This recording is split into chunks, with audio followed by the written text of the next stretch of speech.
Hey there. Tonight, we're stepping back into a world that's cold, damp, and endlessly demanding.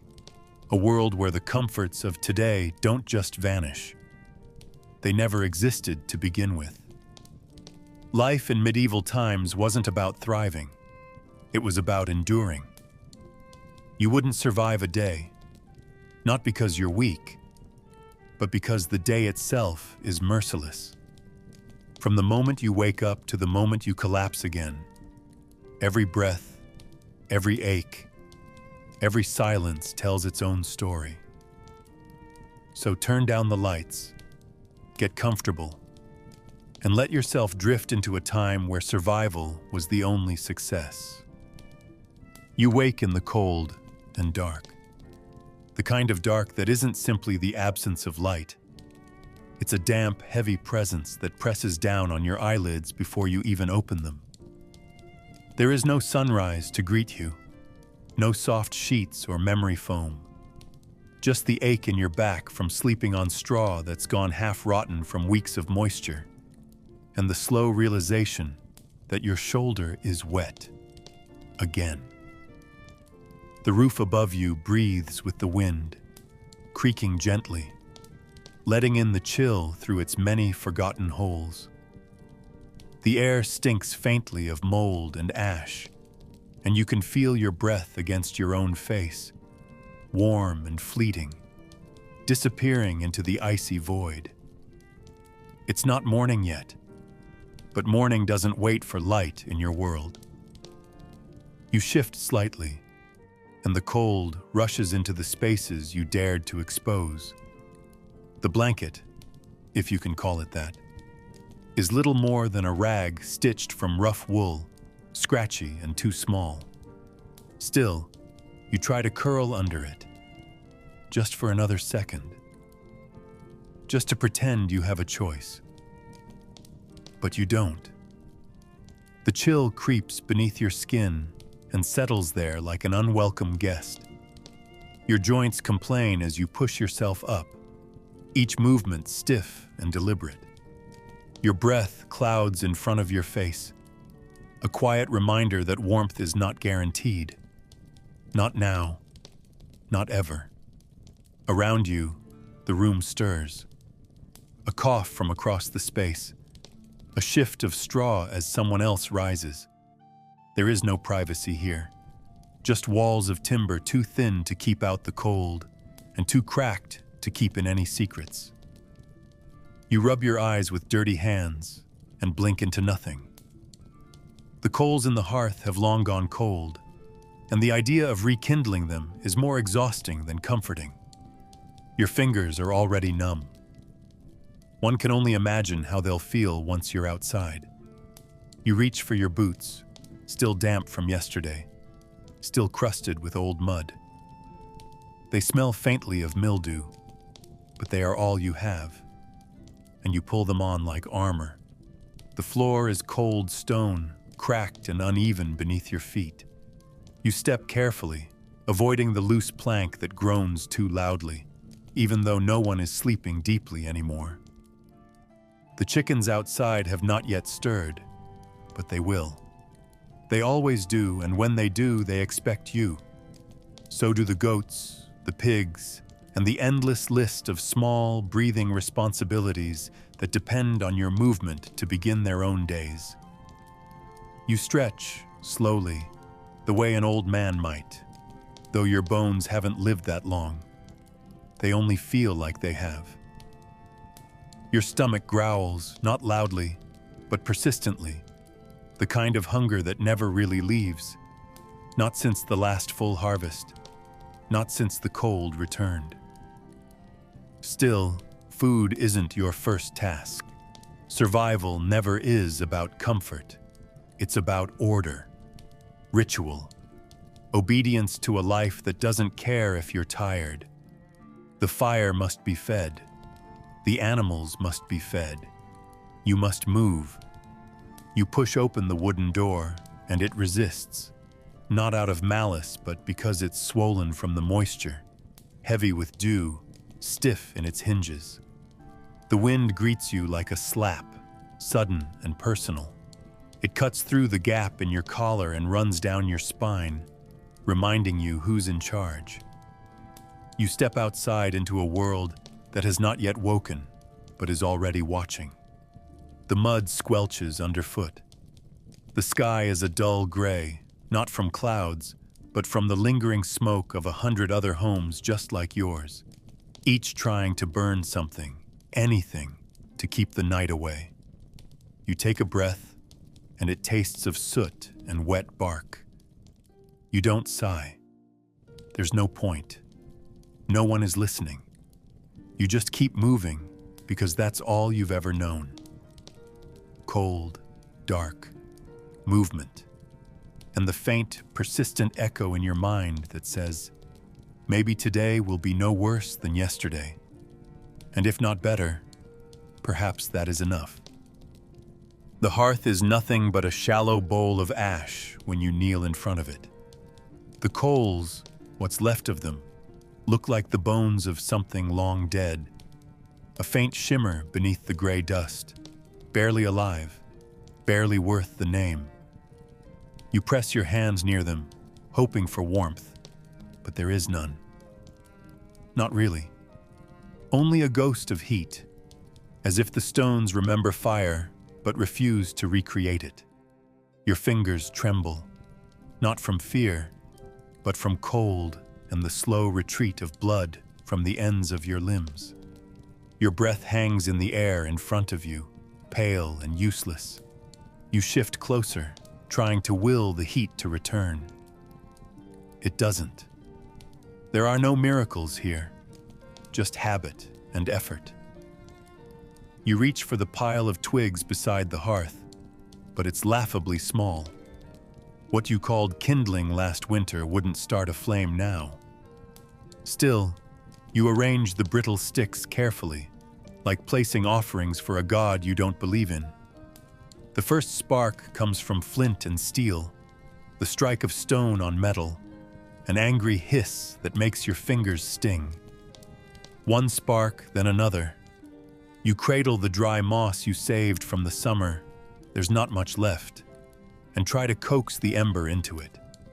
You blow gently. Not too much, not too little. Your breath has to become wind. The ember glows, then dies. You try again. The smoke rises before the flame does, and it goes straight into your eyes. You blink, but they sting anyway. You cough once, then twice. The room doesn't change. It stays cold, silent, and indifferent to your struggle. You can feel the others in the house watching. They don't move to help. They don't speak. Fire-making is a solitary ritual, part duty, part punishment. You strike again. Sparks. Smoke. More tears. The moss finally catches. A glow, then a lick of yellow. You shield it with your hands, as if cupping something sacred, as if heat could remember you. Once the flame is real, it turns greedy. It wants more. The twigs snap and curl under the heat, but they burn too fast. You add a thicker stick, one you'd been saving, not dry enough. It hisses in protest, sending up a sharp, wet scent, like mold burning, but it stays, for now. You sit back on your heels, letting the heat kiss your face, but not too close. The fire can betray you just as easily. Too much smoke, and it will smother itself. Too little air, and it will sulk. You've learned this. Everyone has. Fire doesn't obey. It negotiates. The warmth crawls toward you like a wary animal, reluctant and slow. Your toes still ache. Your fingers are barely better. But this is the warmest part of your day. You know that already. The rest is colder, even when the sun rises. You hold your hands out, palms down. The skin looks older in this light, cracked, tight, and red. Nothing soft remains. Behind you, someone coughs, Another shifts. The house is waking up for real now. You hear feet sliding across the stone, but no one speaks. They wait for the fire to grow, for the room to shed its chill, even just a little. You feed it another stick, watching the flames dance. You remember vaguely a time when fire meant comfort, stories, warmth, laughter. That time is not now. Now it means survival. It means your children might not freeze. It means your soup might boil. It means you can push off the worst of the cold for another hour or two. But you'll need more wood soon, and there's little left. You used most of it 2 nights ago when the wind howled so hard the shutters nearly flew off. The pile in the corner is damp. You'll have to split more before midday. You'll have to carry it in. Your shoulders ache at the thought, and still you endure. Because that's the rhythm, cold, then fire, then cold again, and the hope, small and silent, that the fire wakes faster tomorrow. You step outside before the sky has even made up its mind about the color of morning. The door groans behind you, closing with a reluctant sigh. You don't eat.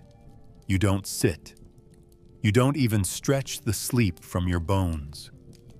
The first task is not yours. Before your own hunger is even allowed to speak, you are already walking, boots heavy with yesterday's mud, shoulders already braced for a cold that bites deeper than the first hour. The animals wait. They always do. They do not knock. They do not ask. But they know when you are late, and they punish you with noise. The pigs begin their chorus first, short, sharp cries like someone choking on air. The chickens rattle and flap, offended by the delay. Somewhere behind the shed, the goats knock their heads against wood and expectation. The barnyard is not a place of stillness. It is a place of demand. And you answer it, not because you choose to, but because it was chosen for you. The ground squelches underfoot. Water, mud, manure, all mixed into a single, nameless texture that clings to your soles and tries to pull you under. You lift the latch on the pen and are greeted by steam, the kind that rises from wet, breathing animals in cold air. The pigs rush you like children who have forgotten their manners. You hold out the bucket, slop from 2 nights ago, thick with scraps and grease, and let them dive in. Their snouts hit your boots. One of them grunts too close to your shin. You nudge it away, not with cruelty, but with a kind of weary understanding. They don't know better. They're just hungry, like you. The chickens scatter around your feet as you scatter grains. Their pecks sound like tiny hammers against stone. The goats are louder, needier. One tugs at your sleeve as you pour out their feed. You smell them all. Fur, sweat, soil, life. It's not a bad smell. It's just what morning is. Your fingers are numb. The bucket handle dug into your palm the entire time, and now it has left behind a dull, vibrating ache. You wipe your hand on your tunic, leaving behind streaks you won't bother to wash. There is no water for that. Not now. The well is a task for later. You push hay into stalls. You break the ice on the goat's water trough with the edge of a stone. You do it without thinking, because you've done it too many times. Your breath still clouds in front of you, now heavier from effort. Your stomach twists again, but you ignore it. Hunger isn't urgent yet. It just hums like a memory. You glance back toward the house. You imagine, just for a moment, what it would feel like to sit. Not to eat, just to sit. To fold your legs under you and be still. But there is still the fence to check. One post has started leaning again. The gate's latch is rusting. The dog is barking at something beyond the hedge, and you have to see what it is. The morning isn't done with you yet. By the time you return inside, the light has changed. Not brighter, just paler. A soft gray that spills through the cracks in the boards like tired milk. The fire is holding steady now, a weak but persistent glow that barely touches the corners of the room. Others are sitting near it already, steaming slightly from the cold they carried in on their clothes. You don't speak. No one does. Speaking requires energy, and there's none to spare yet. You hang your outer cloak near the hearth, knowing it won't dry properly, but needing to pretend it might. You sit finally, not because you're ready, but because there's no other task left to do right now. A wooden bowl is passed your way. Inside, a ladle of porridge, more water than oats, with a hint of salt if you're lucky. It's not warm enough to burn, but just enough to keep your fingers wrapped around the sides. You don't complain. You don't ask for more. You eat slowly, not because of the taste, but because you need the warmth to last longer than the food does. The first task is done. The day, however, has only just begun. The bowl in your hands is warm. That, at least, is something. Not hot, not steaming, not fragrant, not inviting. Just warm in the way a stone might be if it skimmed too close to the fire for too long. Inside, there's water. Maybe it once touched oats. Maybe not. It's cloudy, vaguely beige, with a thin film that clings to the rim and hints at something that once had shape. You hold it as if it matters, because it does. Warmth is rare, and this is not about taste. It's about holding on to something, anything, that feels slightly alive. You sip slowly, not because you're savoring it, but because you know it won't last. You tilt the bowl. At the bottom, a soft shred of something solid, grain or root, clings to the edge like a secret. You don't scoop it out yet. That's for later, when the water's gone and you want to pretend you found something more. No one looks at you. No one asks what you got. Everyone eats in silence, staring into bowls like diviners searching for visions that never come. Beside you, someone chews. It's the kind of chewing that comes from necessity, not appetite. Long, patient, mechanical. You glance and see what they have. A chunk of bread, half the size of a fist, crust harder than the walls around you. They soften it in the water first, breaking off bits and dropping them into the bowl to soak. The bread is old, maybe from 3 days ago, maybe more. Still, it's better than none. Your own piece is thinner, mostly crust. It cuts the roof of your mouth if you aren't careful, but you chew it anyway. Slowly, carefully. Like it's the last thing you'll eat today, because maybe it is. You remember faintly a time when breakfast was something else, something warm, filling, perhaps even sweet. But memory is dangerous. It doesn't feed you. It only sharpens the emptiness.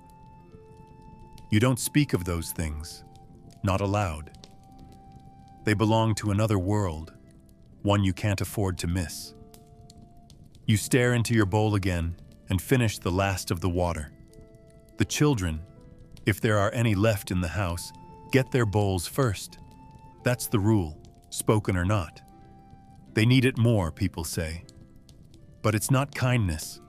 It's duty, survival.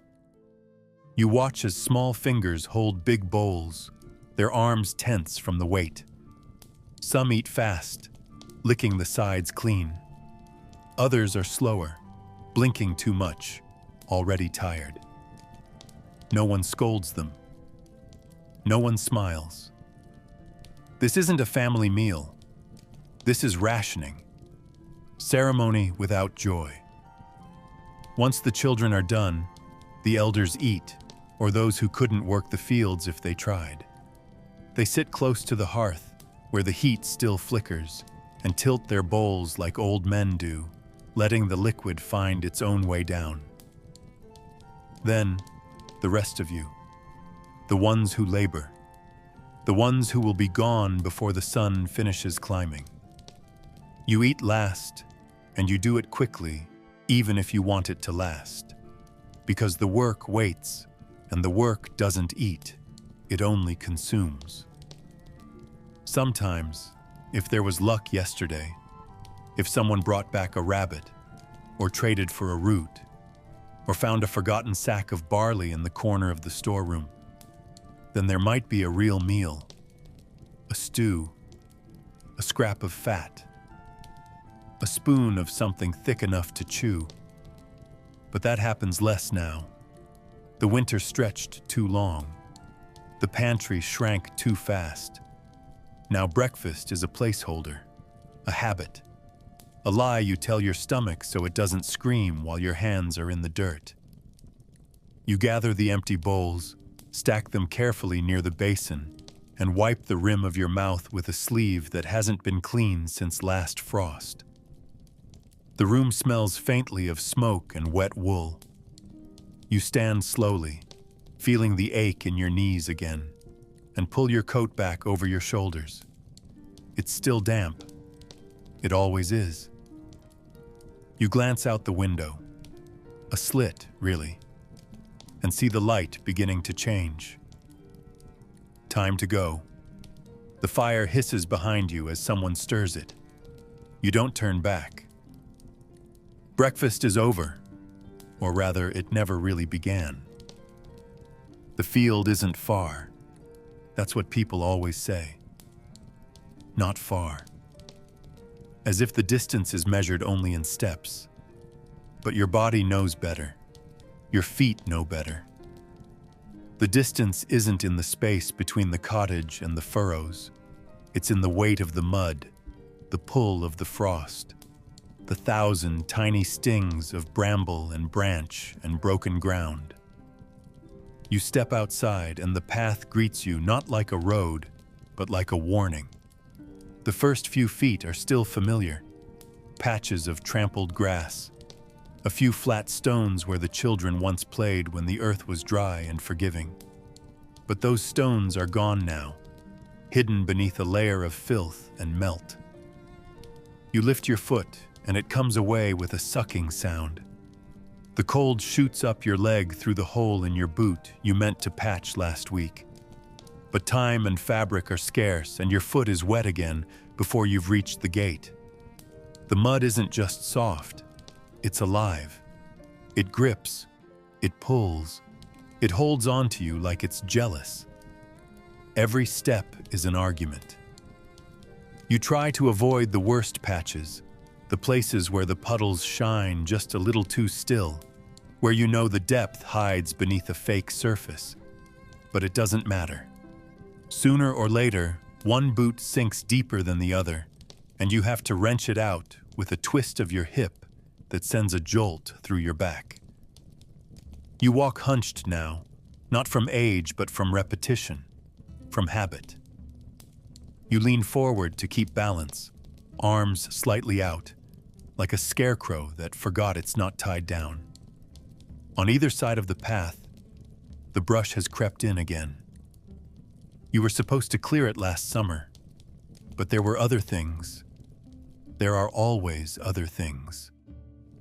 Now the thorns reach out, sharp and patient, snagging your sleeves, tearing the edge of your tunic. You don't stop, you don't flinch. The scratches don't bleed. They just burn a little. Reminders that your skin still feels. Your breath grows heavier. Not from exertion, but from the cold air scraping your lungs. The wind isn't strong, but it's constant. A thin blade that moves sideways through your collar and down your spine. You pull your coat tighter, knowing it's too late. The warmth you had from the fire is already gone. Your fingers are stiff again.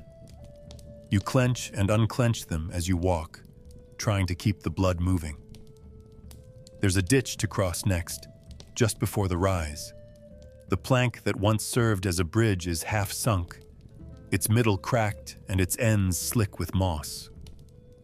You test it anyway, foot first, cautious. It creaks, but holds. You shift your weight quickly, moving across in 2 strides, your boot slipping slightly on the second. You catch yourself with your arms, feel the cold splash of water up your calf. You don't curse. There's no one to hear it, and no point in wasting the air. You just keep moving, step after careful step, toward a patch of land that promises only more of the same. When you finally reach the edge of the field, the sky has lifted into a dull gray, the kind of light that flattens everything: color, shape, hope. The soil is uneven here, scattered with the leftovers of last season. Broken stems, bent tools, stones that never stayed buried. You stand at the border and breathe, not to rest, but to mark the transition. The path is behind you, the work is ahead, and somehow both feel the same. Your boots are soaked through. You can feel your toes again, but only because the pain has started. The ache that comes before the numbness. You shift your weight from foot to foot, more out of ritual than relief. You look down the rows, crooked, narrow, endless. The field is quiet, but not silent. The earth makes noise if you know how to hear it. The slow settling of frost beneath the surface, the sigh of wind through stalks that shouldn't still be standing, the distant clatter of a wheel where someone else has already started. You take one more breath, then another, and then you step forward, because the path was only the beginning. Your knees sink slightly as you crouch at the edge of the first furrow. The soil resists your touch at first, hard, cold, reluctant, but it yields eventually to the pressure of your palms. Your fingers press into it without hesitation. They remember. They always remember. Even when your mind is elsewhere, trying to drift away, your hands stay behind. They grip, dig, pull, smooth. The motion is almost kind, like a lullaby you've heard too many times to question. The tips of your fingers sting with cold, and your nails darken from the damp, but you don't stop. You know exactly how far to reach, how much pressure to use, where to press, where to pause, when to shift your weight. You don't look up. There's no need. The work is in the feel, not the view. Around you, the field stretches into itself. No lines, no markers, just the soft slope of obligation in every direction. You move down the row, slowly, methodically. The earth beneath you is neither dry nor frozen, not yet. But it clings in thick clumps, heavy and wet, like something half awake. Your breath falls into rhythm with your hands. Exhale, press, inhale, pull. The ache in your shoulders returns, a low, steady pulse that matches the chill in your spine. You stop noticing it after a while. Pain like this isn't a signal anymore. It's background. The kind of sensation that means you're doing it right. You shift on your knees. A sharp stone presses into your leg, but you ignore it. There's no position that isn't uncomfortable, and comfort isn't something you expect anymore. You lift a clump of dirt, inspect it briefly, then crumble it between your fingers. Damp, coarse, still workable. You let it fall and keep going. You don't think about lunch, or rest, or how many rows are left. Those thoughts are useless. thoughts make the hours longer. You've learned that. Your fingers grow stiff, but they continue. The joints catch slightly when you close your fists, but the motion remains smooth, practiced. You've done this enough times that your body obeys without needing direction. Even when you're tired, even when your mind is somewhere else, your hands remember how to coax the ground open. They've learned how to move with just enough pressure to split the soil, how to avoid wasting strength, how to endure. You feel the lines of old calluses under the dirt, scars from last season that never quite faded.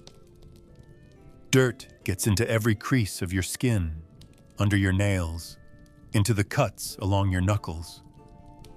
It's not unpleasant. It just is. Like the cold, like the silence. You hear someone else farther down the field, a cough, a rustle, the soft grunt of movement. No one speaks. The language of labor doesn't need words, just the rhythm of breath, the scrape of cloth, the steady pull of hand against ground. You switch rows, the edge of your sleeve catching on a branch that shouldn't be there. You pull it aside without looking. The light hasn't changed much, but your body tells you the morning is already slipping away. A smear of mud across your cheek stings slightly where a crack has formed from the wind. You notice it distantly, as if it's happening to someone else. The work continues. You press, turn, clear, flatten. The pattern repeats. Sometimes you pause just long enough to stretch your back, roll your shoulders, flex your fingers, but never long enough to cool down. That's the danger. Stop too long, and the cold settles back into you like a second skin. Keep moving, and you stay ahead of it. Just barely. A thin line of warmth beneath your ribs, guarded and flickering. The soil stains your palms darker than the sky, and still you work. Because it's not about the crop yet. Not about what will grow or what won't. It's about showing up, digging in, and trusting your hands to remember what your mind has long since forgotten. The sun climbs, but it doesn't change anything. It just moves higher in the sky, casting long, brittle shadows that stretch across the field like scars. You pause just briefly and look upward, not in hope but in habit.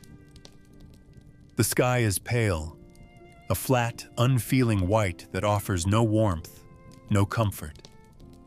The light touches the tops of the trees and the stones along the path, but it never settles into your skin. You still shiver. Your hands are still stiff. The wind has shifted slightly, coming from the east now, colder than before. It threads itself through your sleeves and under your collar, slipping against the damp cloth of your shirt, biting into the curve of your neck. You pull your coat tighter, but it's no use. The cold finds its way in. It always does. You try not to think of time, but the sun's position betrays you. This is supposed to be the warmest part of the day. And still, you feel colder than you did at dawn. You keep working, because there's nothing else to do. Your fingers dig, your knees press into the soil, your back bends forward and stays that way. The ache between your shoulders deepens into something more permanent. Not pain exactly, but fatigue with edges. You try to stretch once, halfway up from the row, but your spine resists the change. It cracks quietly, and you wince without sound. Around you, the others are doing the same, moving without speaking, eyes half lowered, hands dark with dirt. No one calls a break. No one suggests resting. Rest comes only when the body gives up. You catch a glimpse of someone wiping their nose with the back of their hand, sleeve already stiff with mud and cold. Another figure coughs into the wind. These things happen often enough that they don't even register as strange. They're part of the rhythm, like the crows overhead, or the occasional gust that sends a shiver down your legs. You shift your weight again and return to the row in front of you. The light makes things clearer, but that only means you can see more of what must be done. The soil is patchy here, the stones harder to miss. You try to work around them, fingers pushing into the spaces between roots and frost. Your breath hangs in the air, still visible despite the hour. Every exhale feels like giving something up. You glance toward the tree line, where smoke from a distant chimney winds its way into the blank sky. It looks peaceful from here, but you know better. That chimney belongs to someone else who's just as cold, just as hungry, just as tired. Maybe worse, maybe better, you'll never ask. The sun continues to drift overhead, indifferent. It doesn't warm the air, only whitens it, dulling the colors of everything it touches. The ground feels colder now than it did at sunrise, as if it's storing the chill just beneath the surface, waiting for your skin to find it. Your boots are soaked through. You stopped noticing when. You stop for a moment, not to rest, not really, but to stretch your hand and shake the numbness from your fingers. It doesn't work. The cold has moved deeper. It's in your wrists now, in the joints of your elbows, in the space behind your teeth. You bite down softly, jaw tight, and return to the motion. Hands in soil, elbows bent, shoulders bowed. The sun is overhead, but it doesn't matter. It's not your sun. It doesn't shine for you. It simply marks the passing of hours you don't own. You don't look up again. There's nothing new to see. Just the same pale sky, the same gray light, the same wind that never rests. You finish one row, then begin the next. Your body is slow now, not from choice, but from the creeping heaviness that follows you through every hour. You don't resist it. You just adjust. A little slower, a little lower. One hand, then the other. You don't remember when you last felt warm. Maybe yesterday, maybe last summer, maybe never. And still you work. The sound starts low, somewhere beneath your ribs. A quiet tightening, a hollow pull, like fabric being stretched too far. At first you ignore it. There's always some discomfort. Cold fingers, wet feet, stiff knees. Hunger is just one more thing on the list. But as the sun lingers overhead, your body begins to speak louder. The ache turns to noise. A gurgle, then another. A deep, drawn-out complaint from inside you that no one else hears, or at least no one mentions. You glance down the row. Others are still working, heads lowered, backs hunched, hands moving like clockwork wound too tightly. No one's stopped. That means you can't either. You shift your position and keep digging, pushing your hands into the soil like it owes you something.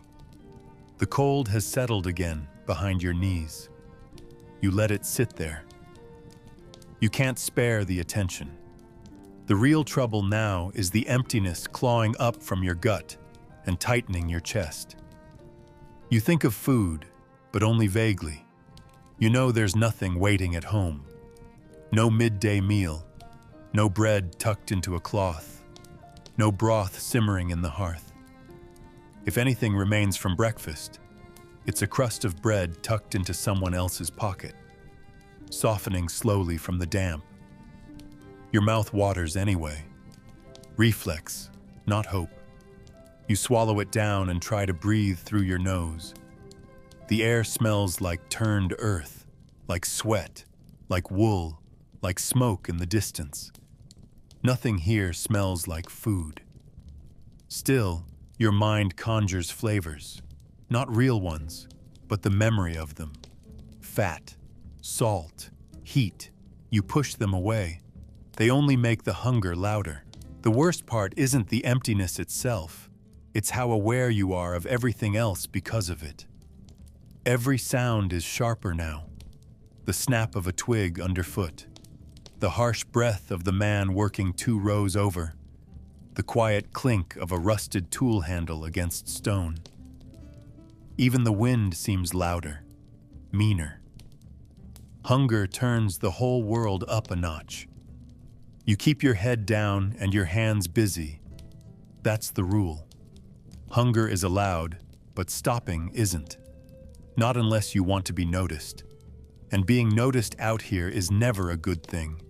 Weakness is seen, measured, judged, not cruelly, but inevitably. If your hands slow, if your shoulders sag, someone will see. They might not say anything, but they'll remember. Next time there's less food, less space, less warmth, you might be the one who gets cut out. That's how it works. Not out of spite, out of necessity. So you clench your jaw. You keep moving. Your belly churns again. Louder this time. It sounds angry. It is angry. You haven't eaten enough for days, maybe weeks. Just enough to function. Just enough to keep the cold from snapping your bones in half. You wonder, distantly, how long a person can work like this. But you already know. You've seen it. People work until they fall, and then someone else takes their place. There's a sharp pain behind your eyes now. Not quite a headache, but a warning. You blink hard. The light is too flat, too white. It reflects off the dirt in a way that makes everything shimmer slightly. You steady yourself with a breath, then another. You dig your fingers into the soil and feel its cool resistance. Your hands know what to do, even when the rest of you is drifting. The hunger doesn't go away. It just settles in as part of the rhythm. Work, ache, work, pain. You don't stop. You don't sit. You don't ask. That would mean saying aloud what everyone already knows. That you're running on nothing. That you're scraping together strength from fumes and will. And there's something shameful in that. Not because it's weakness, but because it's normal. You push forward through the next section of the row, sweat starting to bead at the base of your neck despite the cold. Your stomach twists once more. You clench it without thinking. You press your palms into the earth, and you keep going. You hear them more than you see them. Footsteps through mud, the scrape of tools against stone, the occasional grunt as someone stands too quickly or bends too low. No one speaks, not because they dislike you, not because there's tension, but because the silence is older than the words. It settles over the field like fog, soft, indifferent, complete. When someone coughs, it sounds too loud. A sudden reminder that lungs still move in bodies bent toward the earth. A few moments later, it fades again. Someone else clears their throat. Someone shifts their weight. But no one laughs. No one makes a joke. You realize that you haven't heard a joke in days, maybe longer. Out here, words cost energy, and there's none to spare. The quiet is not uncomfortable. It's expected, needed. Like a second layer of clothing, thin but protective. It shields the mind from wandering, from remembering, from asking questions that won't help. You recognize everyone, even from a distance. The slope of a shoulder, the rhythm of a step, the way one man always leans slightly to the left as he moves. You could name them if you had to, but names feel unnecessary. What matters is that they're here and that they're working. One of the older women wipes her brow with the edge of her sleeve, pausing just long enough to blink away dust. A younger boy, barely more than a child, moves slower than the rest. No one calls him out. No one encourages him. That, too, is part of the silence. Support here doesn't come in words.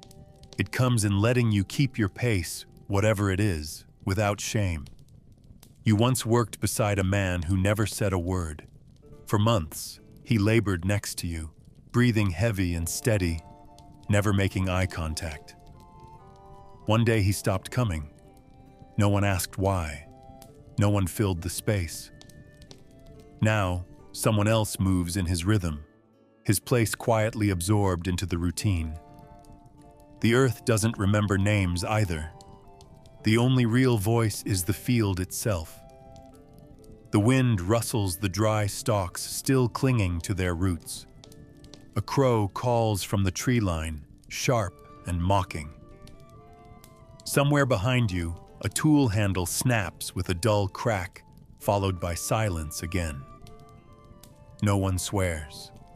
No one reacts. The broken tool will be mended, or it won't.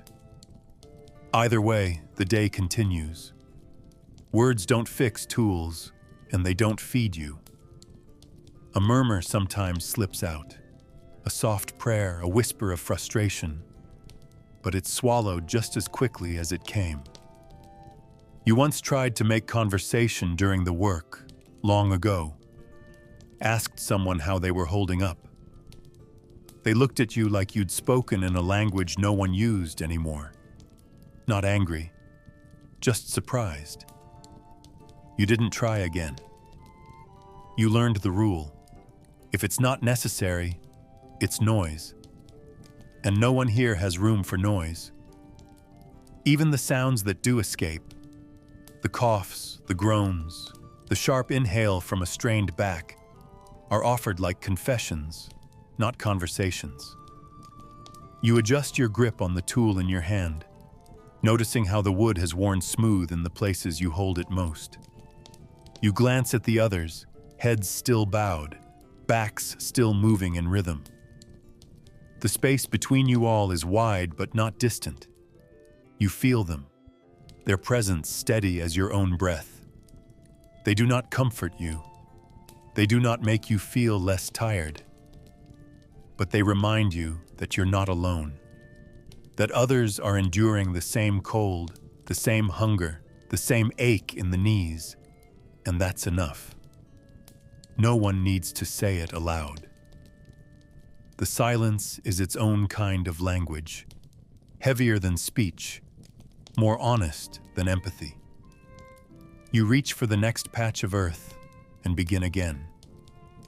The tool moves without resistance. The soil parts, and behind you, the field hums with the shared weight of people who have nothing left to say and yet still remain. The work doesn't end when you stop working. It just shifts shape. You rise from the field with legs that hesitate and shoulders that carry more than they did that morning. The path back is the same one you came from, but it feels longer now, heavier, darker, and more uncertain.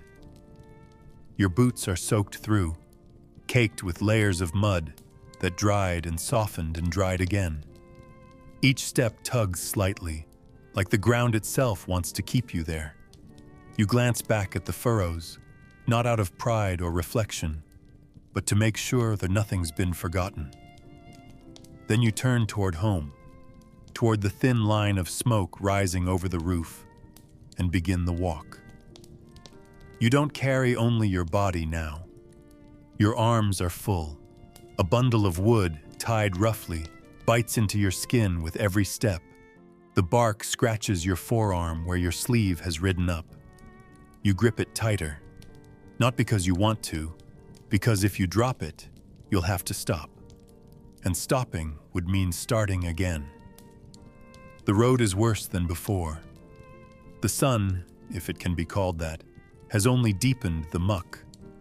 Puddles are wider now, the water slick with a thin sheen of ash and leaves. You step around them where you can, but sometimes you can't.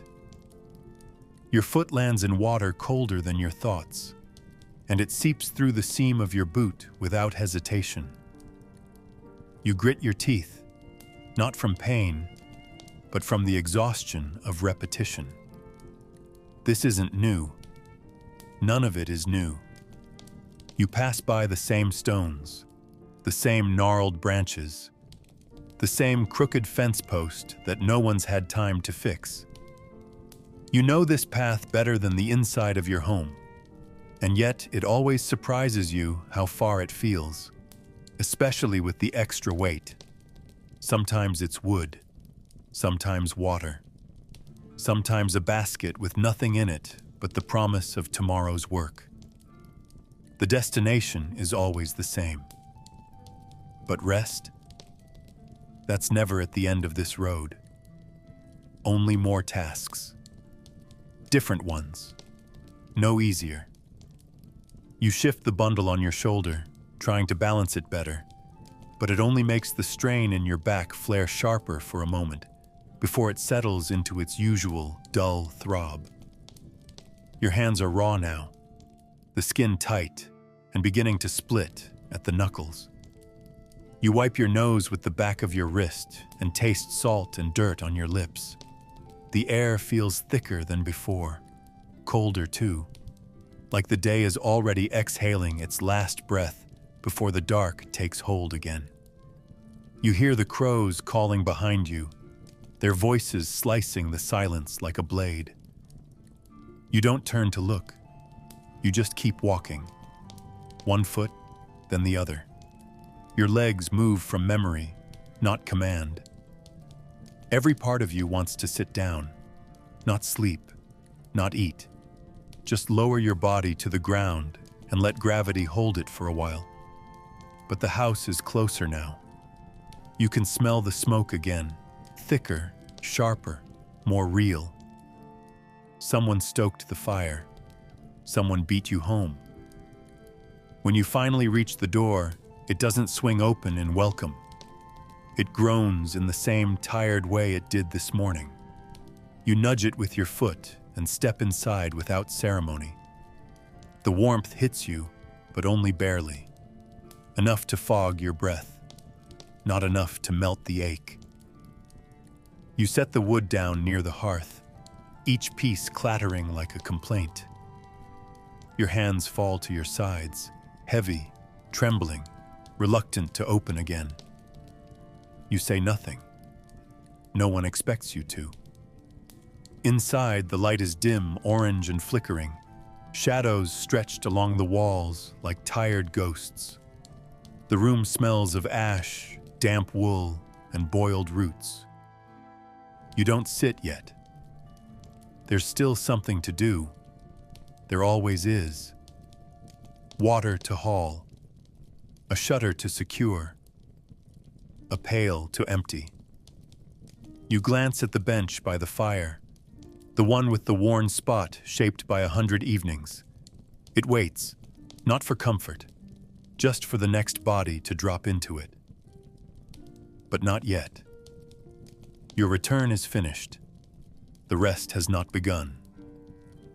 The door creaks again as it closes behind you, louder this time, protesting your return as if it too is tired.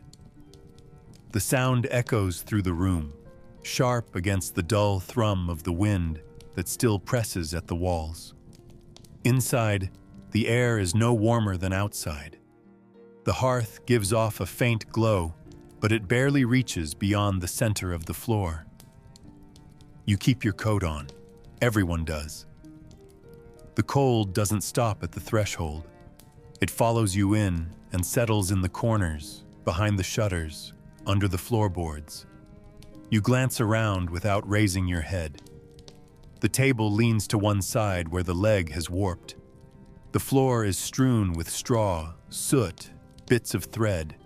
A bowl sits on the edge of the bench, empty, crusted with something unidentifiable. Someone has left a bundle of wet cloth near the wall. You step over it without asking.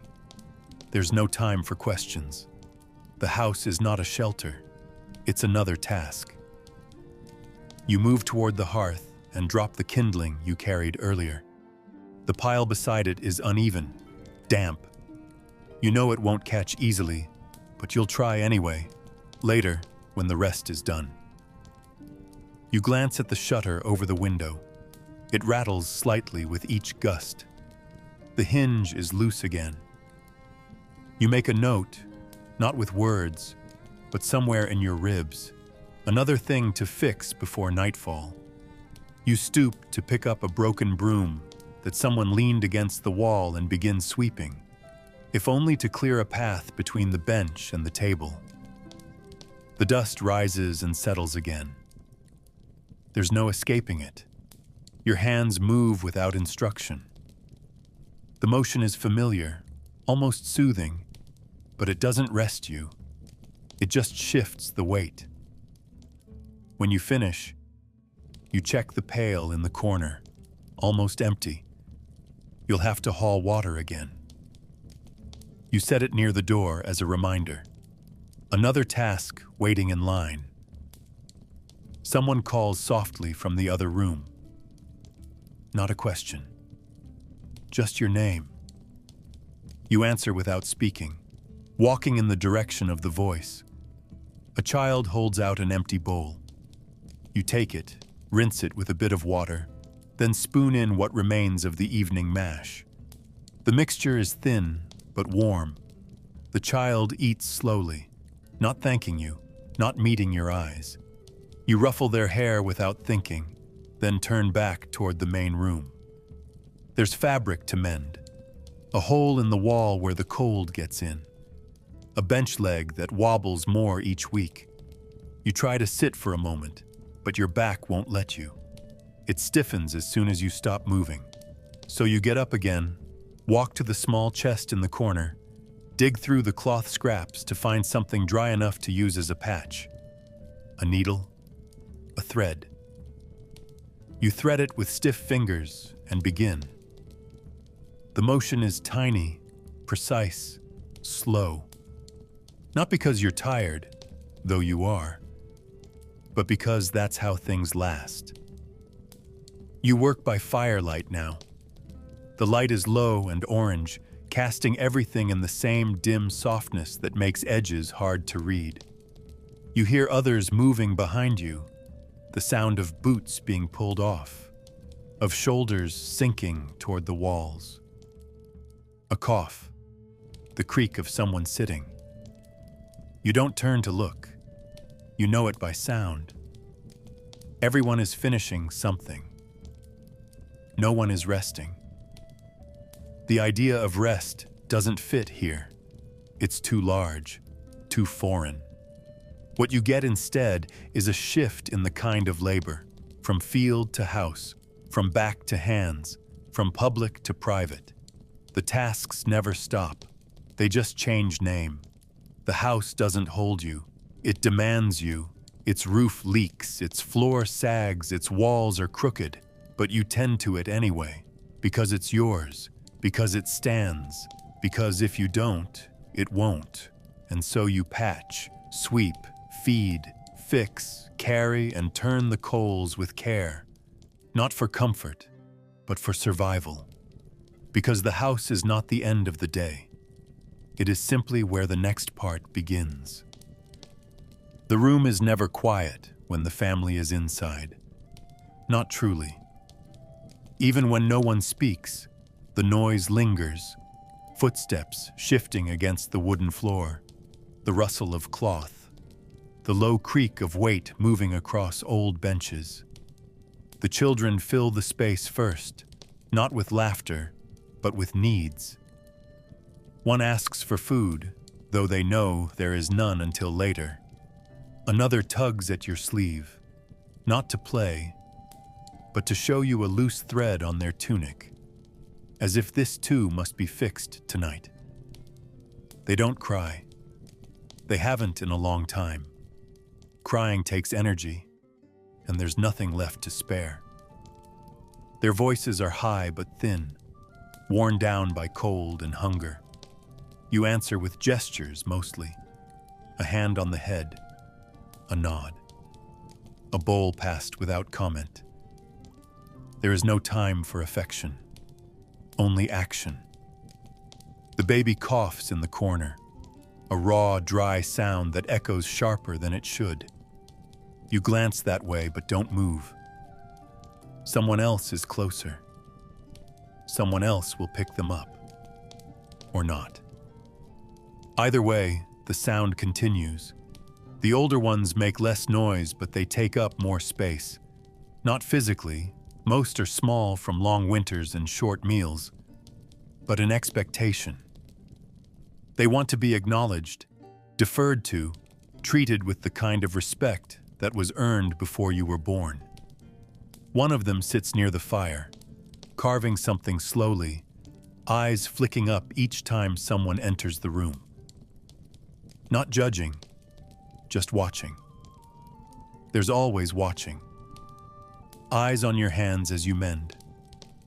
Eyes on your shoulders as you lift the pot. Eyes on your mouth when you answer, too quickly or not at all. They remember things. Who did what? Who forgot? Who hesitated?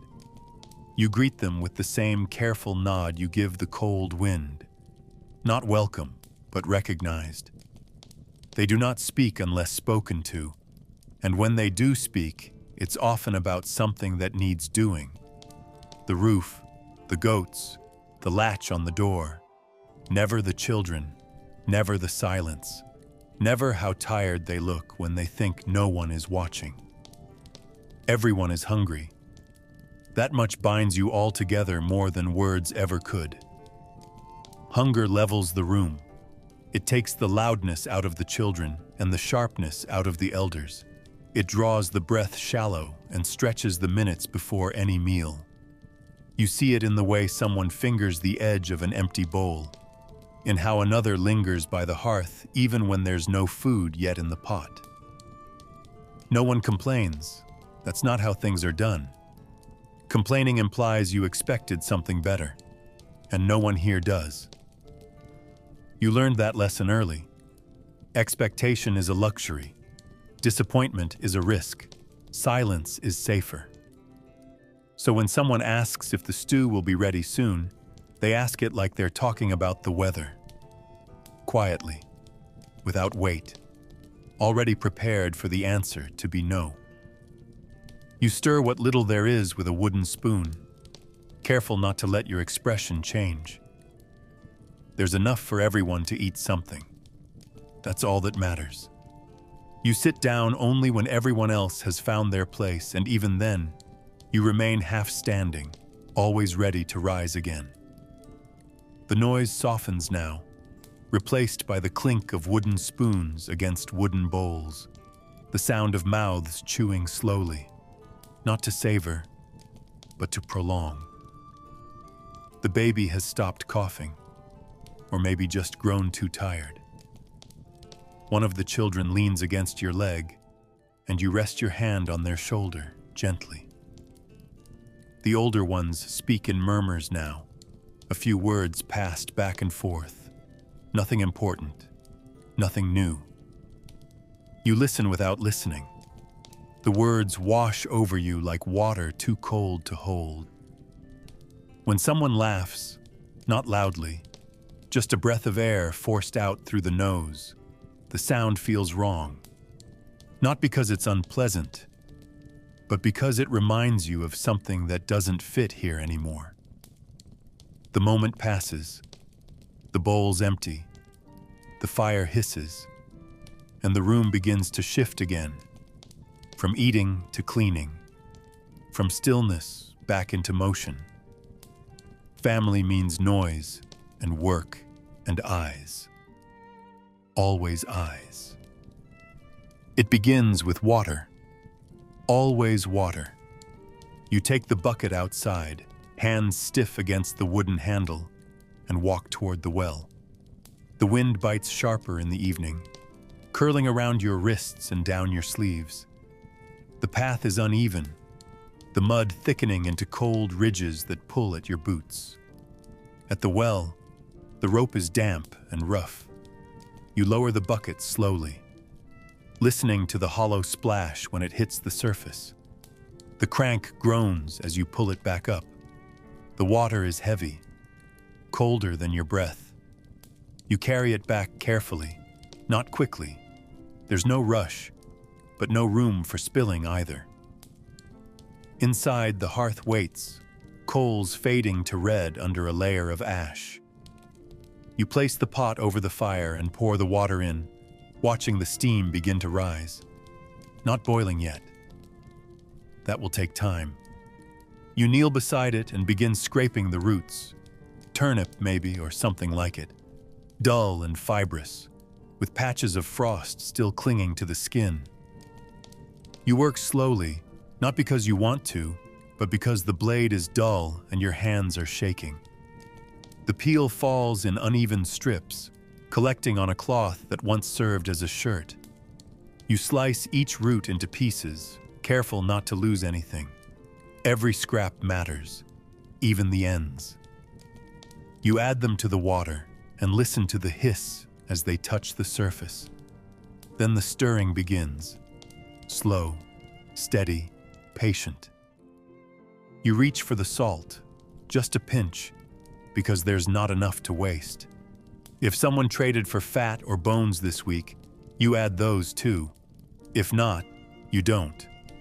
Either way, the stew will be thin. It always is. On the table, a crust of bread waits to be portioned. You press it with your thumb, still soft in the middle, but barely. You cut it into pieces, none of them equal, none of them generous. You arrange them on a cloth near the hearth to soften in the warmth. The light is dim now, and the steam rises thicker. As the pot simmers, you move around the room. You lay out bowls, you check the coals, you adjust the pot slightly to keep it from burning on one side. You stir again. The air smells faintly of root and ash, a scent that would once have made you sigh. Now it simply signals that things are moving. That warmth will come. Not enough to fill anyone, but enough to quiet the stomach for a while. Behind you, the others wait. Not with impatience, but with the stillness of those who've done this too many times to ask when. One child sits near the door, hands tucked under their arms. Another traces something in the soot on the table. You hear a throat clear, a spoon shift, a bench creak. The noise of waiting. The fire crackles softly, but it doesn't mask the hunger in the room. It only makes it quieter. You stir again. The roots have softened. The water has turned cloudy and thick at the edges. It's almost ready. You begin to ladle it out, one bowl at a time. Each one gets a bit of broth, a few pieces of root, maybe a sliver of something darker if meat was part of the trade. You move carefully, trying to make it look even. You know it isn't. You add a piece of bread to each bowl and pass them out without comment. No one says thank you. They just nod. Or don't. They hold the bowls with both hands, warming their fingers before bringing the food to their mouths. You watch them eat, not out of pride, but to know how much is left. To know whether you'll need to scrape the pot later, or if someone else already will. You sit down last, bowl in hand, spoon light between your fingers. The stew is hot enough to sting your tongue, but you eat anyway. You don't pause, you don't savor. It's gone in minutes. You look down into the empty bowl and think, as you always do, that the cooking took an hour, maybe more. And the eating? Maybe 5 minutes, maybe less. And still, tomorrow, you'll do it again. You chew slowly, not because it tastes good, but because it's warm. The heat from the bowl has already faded from your hands, leaving only a faint dampness behind. But the warmth inside your mouth is still real, still comforting in a way that has nothing to do with flavor. The food itself is bland, thin, familiar to the point of vanishing. You barely register the shape of the root, the texture of the crust, the hint of salt that might be real or just a memory. You take small bites, not out of etiquette, but to make it last. To extend the sensation of being full, even if it's only an illusion. Each swallow moves slowly down your throat, filling you more with heat than with substance. The bowl sits heavy in your lap, heavier than its contents should allow, like it carries the weight of your whole day. Around you, no one speaks, not out of formality, just because they know this is the quietest the house will be all day. The silence is not absolute, but it is deep. You hear the scraping of spoons on wood, the soft clink of bowls being turned gently, the occasional sip that draws air over a burnt tongue. No one looks up, eyes stay low, fixed on the rim of the bowl or the shifting orange of the firelight. A child breathes through their nose, steadily, lips moving in rhythm with each bite.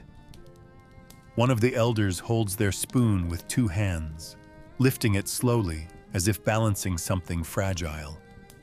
You notice the tremble in their fingers, the way they pause halfway to their mouth to make sure nothing spills. No one rushes. No one finishes early. If they do, they sit with their hands folded, bowl tucked beneath their knees, eyes distant.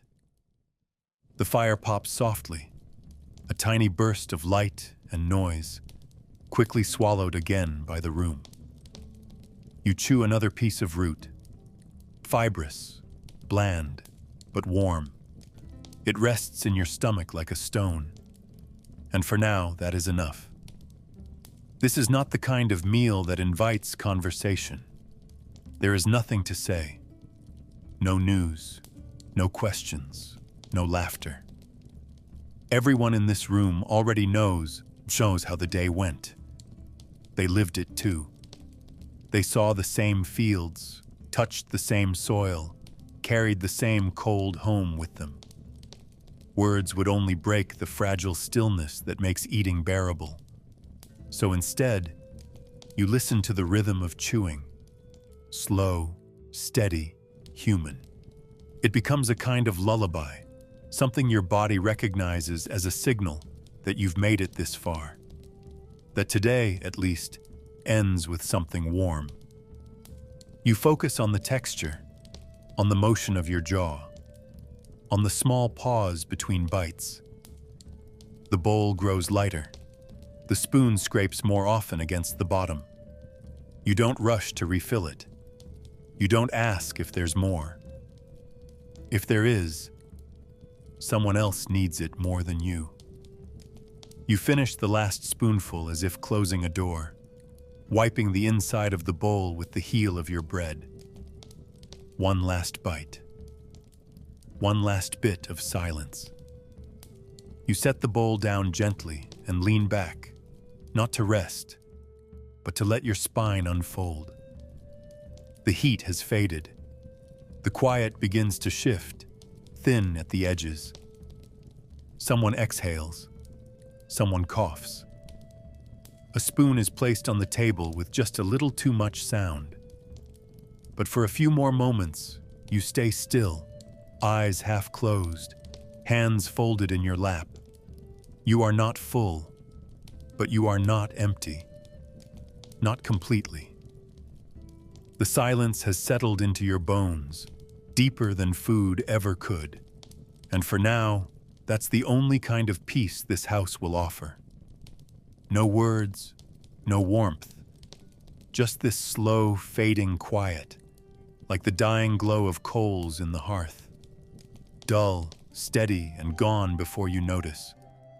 You breathe in through your nose. The air smells of smoke and boiled root. You close your eyes for a moment longer.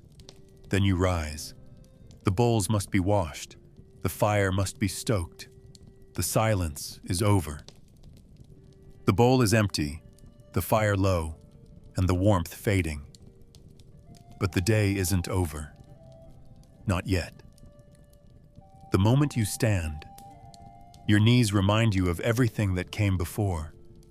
The weight, the cold, the endless rhythm.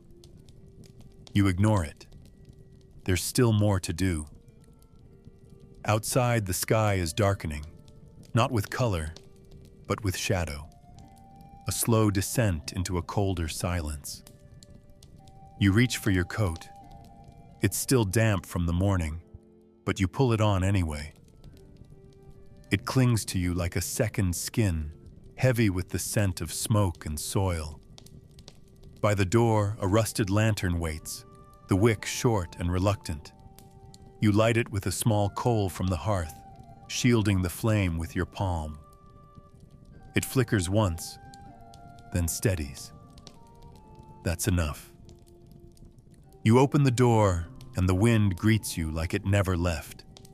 Sharper now, less forgiving. It presses against your chest as you step out, the cold slipping through every loose seam. But the animals won't wait, and neither can you. The barn is just across the yard, but each step feels longer now. The ground is harder than it was earlier, the mud crisping at the edges, forming a thin crust that breaks underfoot. You hear the goats before you see them, a low bleating, impatient and nasal. The chickens rustle, unsettled by the wind or maybe by your late arrival. You lift the latch on the gate and push it open, wood protesting with a dry crack. The goats shuffle toward you, their bodies huddled close for warmth, eyes shining dully in the lantern light. You herd them with soft noises and wide arms, guiding them one by one into the shelter. They don't resist, but they move slowly, begrudgingly. You count them as they pass, always counting, always making sure. When the last one slips inside, you close the gate behind them and hook it shut. The latch doesn't quite fit anymore. You wedge a stone beneath the door to keep it from swinging in the wind. Next, the tools. You cross to the shed where the axes, spades, and ropes are kept. The door sticks, swollen from moisture, and you lean your shoulder into it until it gives. Inside, it smells of old leather and rusted metal. You place each tool back where it belongs, handle down, blade away. The order isn't about neatness, it's about survival. A blade left in the open will dull with frost. A rope left out will rot. You wipe each one quickly with a rag, not to clean it, but to slow the damage. The lantern casts long shadows across the walls. Your own, stretched thin and tall, as if reminding you how small you really are. You close the shed door, press your weight against it, and slide the bar into place. Another gust of wind cuts across the yard. You turn toward the house, but you're not done yet. There's still feed to check, still shutters to latch, still the bucket to empty before it freezes. By the time you return inside, your hands are stiff again. Not numb, not yet, but close. You hold them near the hearth, palms toward the dying embers, and watch as the blood slowly comes back. It tingles in unpleasant pulses. The others are seated already, some curled against the walls, others cleaning, sewing, mending. No one looks up. They've all just come in, just finished their own last rounds. The room smells of wool, ash, and breath, the kind of scent that only appears after the cold has been pushed out for the night. You hang your coat by the fire. It won't dry completely, but it will be better by morning. You set the lantern down. Its light has faded to a dull yellow, the wick already burning low. You don't refill it. That's for tomorrow. You sit slowly, easing your weight down as if the wood beneath you might collapse. The chores are finished for now. But you don't feel rested. You feel emptied. Emptied and waiting. Not for sleep, not for peace, but simply for the next thing to begin. Your legs don't want to rise. You feel it the moment you shift your weight forward. The slow, delayed signal between thought and muscle. Your knees protest, stiff and reluctant, and your feet hesitate before trusting the ground. For a second, you pause, crouched half between sitting and standing, arms braced on your thighs. Then you push through. Not because you feel ready, but because no one else is going to finish what needs finishing. You walk across the room slowly, feeling every step echo in your lower back. The pain isn't sharp, not anymore. It's dull, constant, as familiar as breath. Your spine bends with less resistance now, as if it's given up on straightening. The broom waits in the corner, bristles worn, handle cracked. You take it without ceremony and begin sweeping the dirt and soot into uneven piles. Each stroke sends up little clouds that settle again in new places.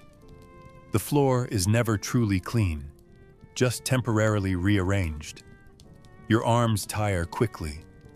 The weight of the broom is nothing, but the motion wears you down in small, invisible ways. You shift your grip, trying to ease the pull in your shoulder. It doesn't help. You finish the sweep anyway, collecting the dust into a pan and tossing it out the door into the wind. The cold outside stings more now, as if it knows you're weak, as if it enjoys it. You return to the bucket near the hearth and lift it. Not heavy, but heavier than it should be. You carry it toward the corner basin, legs trembling with each step. The water sloshes, warm from earlier, though cooling fast. You pour it carefully, one slow stream, watching the steam curl up from the surface and disappear into the air. There's more water outside, but you'll fetch it later. Maybe, if you don't forget, if your legs still remember how. You set the bucket down and rest your hands on your hips. Your breath is shorter now, not labored, just shallow. You didn't notice it change. You move to the shutters. The wind has picked up again, rattling the wood in its frame like an old song. You push one closed, fingers numb against the latch, and lean your weight into it to make it catch. The hinge sticks. You press harder. It gives with a thud. You stand for a moment, hand resting on the frame, staring out into the dark. There's nothing there. Just the yard, the trees, the shed, all frozen in place, all waiting for morning. You move to the next window, then the next, closing each one with more effort than the last. Your movements are slower now, not because you choose them to be, but because your body has started to forget how to stand upright without thought. You lean slightly to one side. You don't fix it. You don't have the strength. The room grows quieter with each shutter closed. The firelight flutters. Someone mutters something behind you, low and tired, but you don't answer. You don't have the breath to waste on words. You return to the center of the room and stand there, not knowing what to do with your hands. You clench and unclench your fingers, feeling the stiffness in your knuckles, the soreness in your palms. Your arms hang heavier now, like they've absorbed the weight of everything they've touched today. You look around. There are no more tasks waiting, not urgent ones at least. The room is in order, the tools are stored, the water's been carried, The shutters are closed, and still you can't sit yet. It feels like sitting would mean collapsing. Like once you go down, you won't be able to feel again. Your knees throb with each heartbeat. Your ankles feel soft, barely holding you up. You shift your stance again, trying to trick your muscles into forgetting how long they've been in use. It doesn't work. But you keep standing, because you're still here. Because the day isn't over, even if everything in your body wants it to be. Because somehow, against the cold and the ache and the silence, you're still upright. And that has to be enough. The smoke hangs in this room like a second ceiling. It doesn't rise in clean curls or vanish up a chimney. It rolls, thick and slow, spreading across the beams and into every fold of cloth, every crack in the walls. The fire burns low, its coals deep red beneath a thin skin of ash, and the new wood added just moments ago is damp. It hisses before it catches, sending up bitter gray smoke that refuses to leave. Your eyes sting, not sharply, but constantly. The kind of irritation that blurs your vision and fills your lashes with water. You don't wipe them. It would only smear the soot across your skin. Instead, you squint into the haze and shift slightly closer to the hearth. It's the only warm place in the room. The heat radiates weakly, but steadily. Not enough to dry your clothes, just enough to stop your fingers from going numb again. You pull your knees to your chest and fold your arms around them. The smoke curls into your nose, into your throat, into the inside of your mouth. You cough once, trying not to disturb the others. The sound is muffled by your sleeve. It echoes anyway. Across from you, someone fans at the air with a hand, as if it matters. It doesn't. The smoke isn't thick enough to choke you, but it's thick enough to live with you. It settles on your tongue. It clings to your hair. It makes your skin feel coated, like there's a layer of the day that refuses to wash off. And yet you stay where you are. You don't move away from the hearth. No one does. There are only a few feet of space where the warmth still reaches, and everyone knows their place within it. You've sat here before. You've sat here 1,000 times, always in the same posture, always with the same weight in your bones. You stare into the fire, not to think, but to keep your eyes on something that glows. The flames crackle slowly, hesitant and uncertain. Every now and then, a log shifts with a dull groan, and a new puff of smoke rolls out like a sea. The walls hold it in. The shuttered windows leak cold but not air, and the door hasn't been opened since the last person came in from the shed. The room feels small now, smaller than it did this morning, full of bodies, of breath, of smoke and silence. Someone near the back clears their throat. Another adjusts the blanket draped over their shoulders. These are the only sounds. No conversation, no laughter, no songs. You don't remember the last time anyone sang in this room. The smoke would swallow the sound anyway. The light from the fire paints everything in oranges and browns and makes the corners darker than they are. You don't look at the walls. You already know what they show. The slow warping of wood, the black streaks from 100 fires past, the faint outline of a leak above the lintel. You watch the fire instead, not for comfort, just for movement. Something that flickers, something that breathes. The fog outside is softer than this. You saw it when you latched the shutters. It moved gently through the trees, gray and still, a kind of quiet you could almost call peace. But the smoke inside is heavier, more personal. It wraps around your shoulders. It presses into your lungs. And still you don't leave. You sit with it, because here at least, there is heat. However faint, however dirty, however incomplete, it's here. The rest of the house is too cold, too dark. The floorboards near the walls are stiff with frost. Your bed of straw is damp again. The warmth is not a choice. It is a trade. You give your eyes and your breath, and in return, you get to feel your toes for another hour. That's the bargain. You rest your head against your knees, eyes half shut, mouth dry, skin lined with soot. The smoke settles around you like a blanket, and you let it. It's not comfort, but it's what you have. The basin is shallow, the water still and silent. It reflects nothing in the dim light, just a dull shimmer that barely moves as you approach. You kneel slowly, feeling your knees creak against the cold floor, and dip your fingers into it. The chill is immediate. It stings, not sharply, but deeply, a kind of cold that travels through the skin and nestles into the joints. You don't flinch. You're used to it.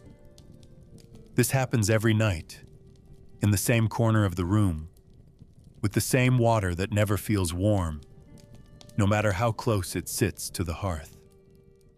You scoop a small amount into your palm and press it against your face. Your skin tightens instantly. You rub gently around your eyes, your nose, your mouth, just enough to lift the surface of the day. The grime comes away in streaks, clinging to your fingertips like a second skin. You wipe your hands on the cloth laid beside the basin.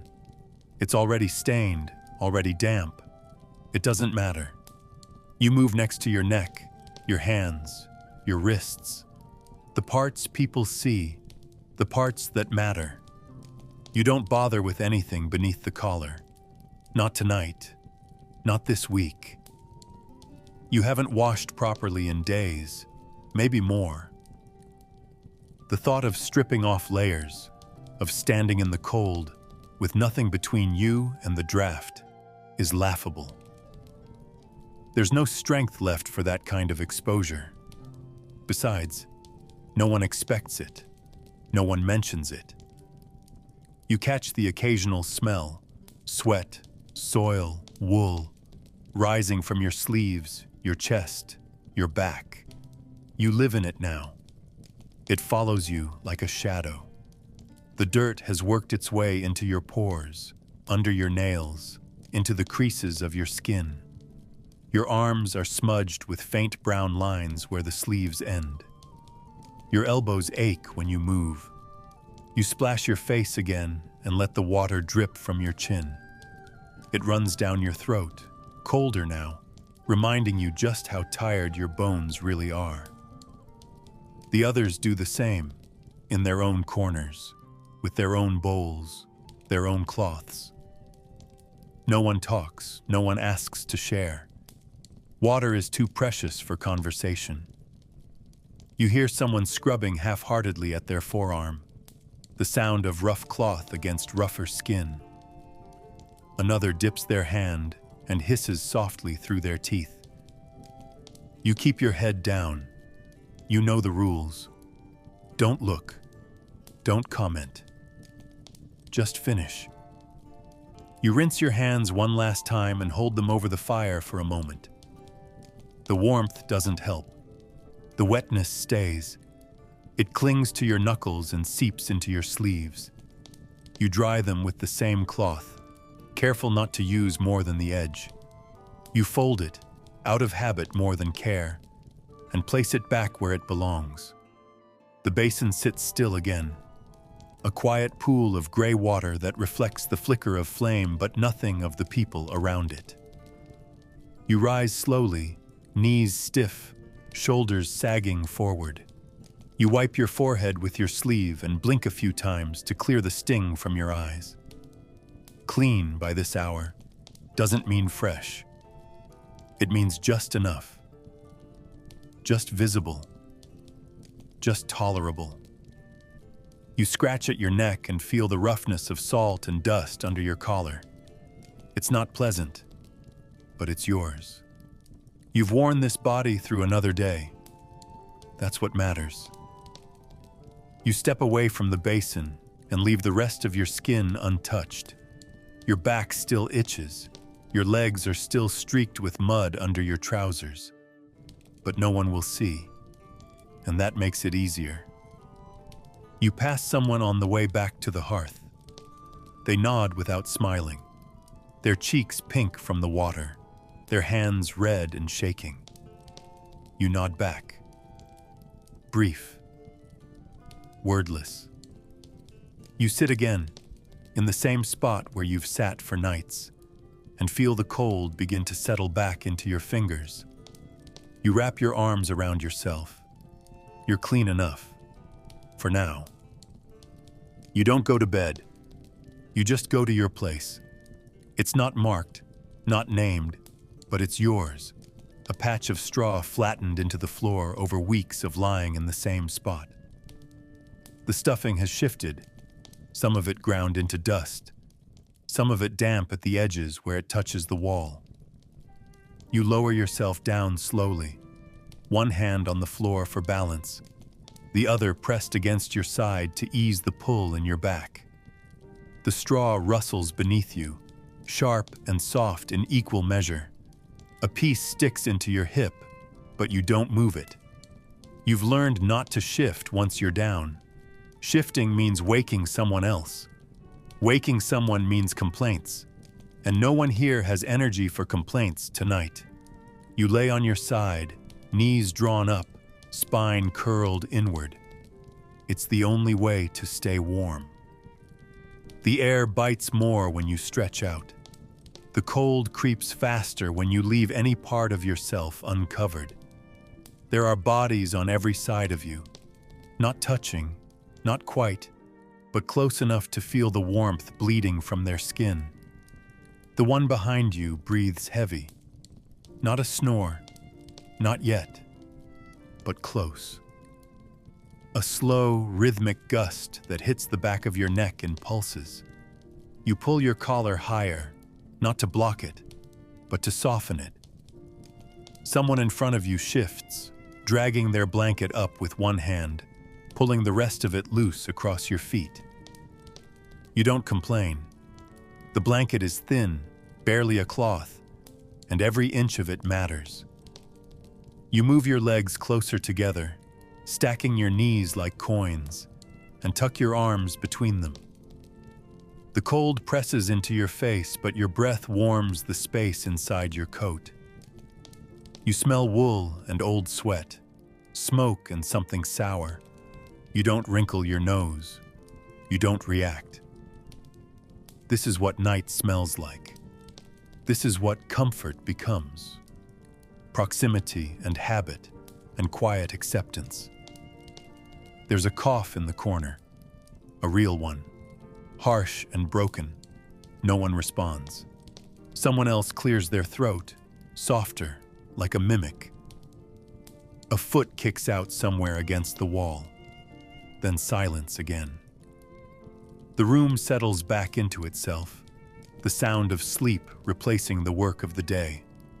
Not deep sleep, not peace, just the slow descent into stillness, interrupted only by breath and bone.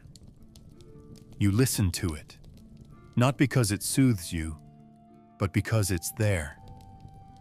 You hear the straw moving under ribs and shoulders, the creak of old joints, the shifting weight of fatigue. There is no mattress, no pillow, just layers of cloth, of habit, of weariness, separating you from the floor and from each other. You blink into the dark, but there's nothing to see. The fire has burned down now, and the last light dances in faint patterns against the wall before fading completely. You close your eyes. You try not to think of tomorrow. You try not to think at all. Sleep doesn't come gently. It comes in pieces, in moments. A few minutes here, a break in the cold there. You drift, surface, drift again. The straw crackles when someone turns over. A knee presses into your back, briefly, then shifts away. You breathe shallowly, trying not to disturb the balance. You're not alone, that's clear, but you're also not together. No one holds you, no one soothes you. They just lie near, a wall of bodies sharing space because it's the only option. It's not affection, it's insulation. You dream lightly, if at all. Fleeting images of fields or bread or silence that doesn't ache. They vanish quickly. You wake with your hand pressed under your cheek, your shoulders sore, your legs half numb. You adjust your position just enough to relieve the pain, just enough to buy another hour. Maybe. You don't have a bed. You have a spot. And if it's warm enough to let you forget yourself for a while, that will be enough. The aches are always there. You don't remember when they began, and you wouldn't know how to describe them now. They aren't sharp, they aren't sudden. They don't catch you by surprise. They are slow, steady, reliable. When you shift on the straw, when you roll your shoulder or curl your knees closer to your chest, they respond, not with protest, but with presence. A heaviness behind the knee, a dull pull along your lower back, a tightness across your neck that never truly loosens. These aren't signals anymore. They don't demand your attention. They don't cry for help. They are simply part of the shape you occupy. You feel them the way you feel your own skin, not as something separate, but as something fundamental. You don't wince. You don't flinch.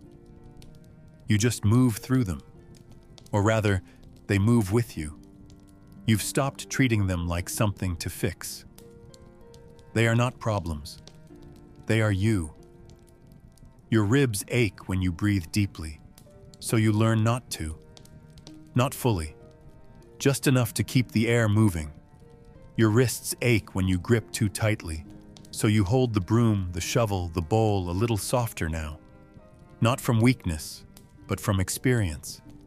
Your thighs ache after the walk to the field, and your calves ache on the way back, and your feet ache before you even leave the house. You know this cycle. You map your day by the rhythm of discomfort, not by clocks or light. When you wake, there's stiffness in your neck. By noon, it's sunk into your hips. By night, it lives behind your eyes. But it never shouts. It whispers. It reminds. And you've learned to listen without reacting. You sit slowly. You lift carefully. You bend from the knees, not the back. Not because someone taught you, but because pain did. Not the kind that warns, the kind that stays, the kind that teaches your muscles what your mind is too tired to remember. There were days long ago when it used to bother you, when the ache in your spine felt unfair, when the throbbing in your shoulder made you grit your teeth, when the tightness in your fingers felt like a theft, as if your own hands were slipping away from you. But that was before the aches outlasted the frustration, before they blurred together into something that wasn't pain, but weight, something that didn't press down from above, but grew up from within. You don't hate it anymore. You don't fear it. You don't even notice it most of the time. It's just there, a quiet layer of self, woven in beneath the skin. You walk with it, sleep with it, eat with it. You speak through it, when you speak at all. You don't name it, because to name it would make it foreign again. And it's not foreign. It is you. Your body has become a story told in knots and pulls and pressure. And like any story you've heard too often, It no longer surprises you. Sometimes, in the brief stillness between chores, between movements, between obligations, you catch yourself searching for it. Not because you miss it, not exactly, but because silence is strange now. Stillness feels unnatural. If there's no ache, you assume you've gone numb. If something doesn't hurt, you wonder what you've forgotten. That's how deep it runs. You stretch your hand, and the wrist clicks. You shift your weight, and the hip tightens. You stand too fast, and the back reminds you. Not sharply, not cruelly, just reminds you.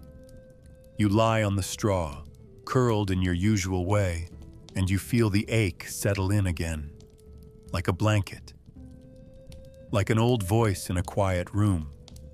It doesn't soothe, but it doesn't disturb either. It's not punishment. It's not even consequence. It's the shape of survival, stretched thin across your bones. You breathe shallowly. You close your eyes, and the aches hold you, not kindly, not harshly, just completely, because they are no longer pain. They are the part of you that never leaves.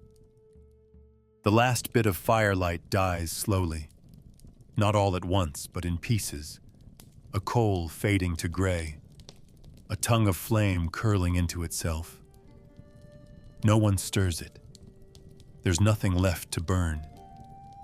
You sit near the edge of what once was heat, watching as the light slips away. A stub of a candle flickers on the table, its wax pooled to one side, wick bending, flame thin and weak. It throws a trembling yellow halo across the room, but it doesn't reach the corners. It barely touches the floor. The shadows it creates are too sharp, too long. You don't trust them. They stretch and bend across the walls like figures that weren't there a moment ago. Your eyes follow them, even when you don't want to. The mind fills in what the light doesn't. That's how it works in the dark. You don't see what's there. You imagine what could be. The room doesn't sleep, even when the people inside it try to. The noise shifts, not voices. Those died with the fire, but movement. Cloth sliding across the floor.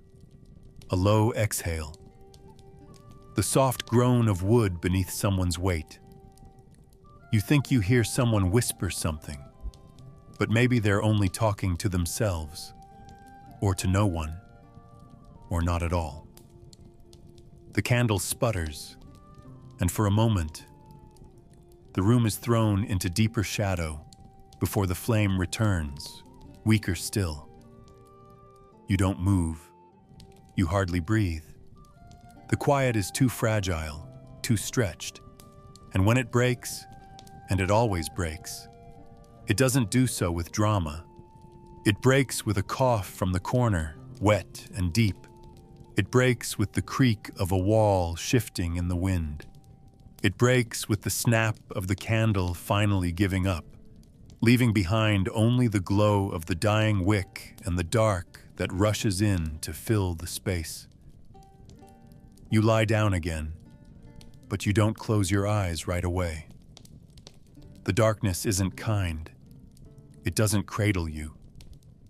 It waits, and you feel it, alive in its stillness, pushing against your ears, your chest, your throat. There's a hum to it, even when it's silent. You listen, half expecting to hear something that shouldn't be there. Your neighbor's breath, a mouse behind the wall, a step that doesn't belong to anyone in the room. Nothing comes, but that doesn't ease you, because you know, deep down, that if something did, no one would stop it. Not out of fear, but out of fatigue. The house could fall around you, and still the others would lie there, unmoving, too tired to scream, too used to the weight of things going wrong. You curl tighter beneath your coat, pressing your knees to your chest, hiding your face from the cold and from the dark and from the strange shapes that dance across the inside of your eyelids. There is no peace here. Not the kind that comes with nightfall. There's only less to do and more time to think. And thinking is dangerous. Thinking invites memory. Thinking invites fear. So you keep your eyes open, watching the shape of the ceiling in the almost dark. You follow the beam of moonlight that slips through the shutter's crack and lands on the floor like a blade. It doesn't help, it only makes the shadows look more like hands. You try to sleep eventually, not because you're ready, but because there's nothing else to do. But sleep doesn't come like it does in stories. Gently, slowly. It comes like falling, sudden, incomplete, cold. And when it breaks, you're not sure how long you were gone. A second? An hour? The dark hasn't changed. The noises haven't either. The room is still breathing around you, and the peace you were promised when the sun went down is nowhere to be found. There is only this: darkness, smoke, bodies too still, and a silence that feels louder than anything you've heard all day. Sometimes, when the room is quiet enough and your body too tired to resist, a dream manages to slip in. Not often, not clearly, but enough to remind you that another world exists just beneath the skin of this one. In the dream, you are warm. That's the only thing that matters. There are no fields, no wind, no hunger gnawing gently at the edge of your ribs. Just warmth, soft, encompassing, still. You might be sitting beside a fire that doesn't smoke, or wrapped in something heavy and clean, a blanket that smells of pine or sun. Your hands aren't cold. Your back doesn't ache. You hold a piece of bread that doesn't fall apart, with a golden stripe of honey sinking into the crust. You don't eat it in haste. You don't guard it with your body. You simply hold it, take a bite, and feel it melt across your tongue.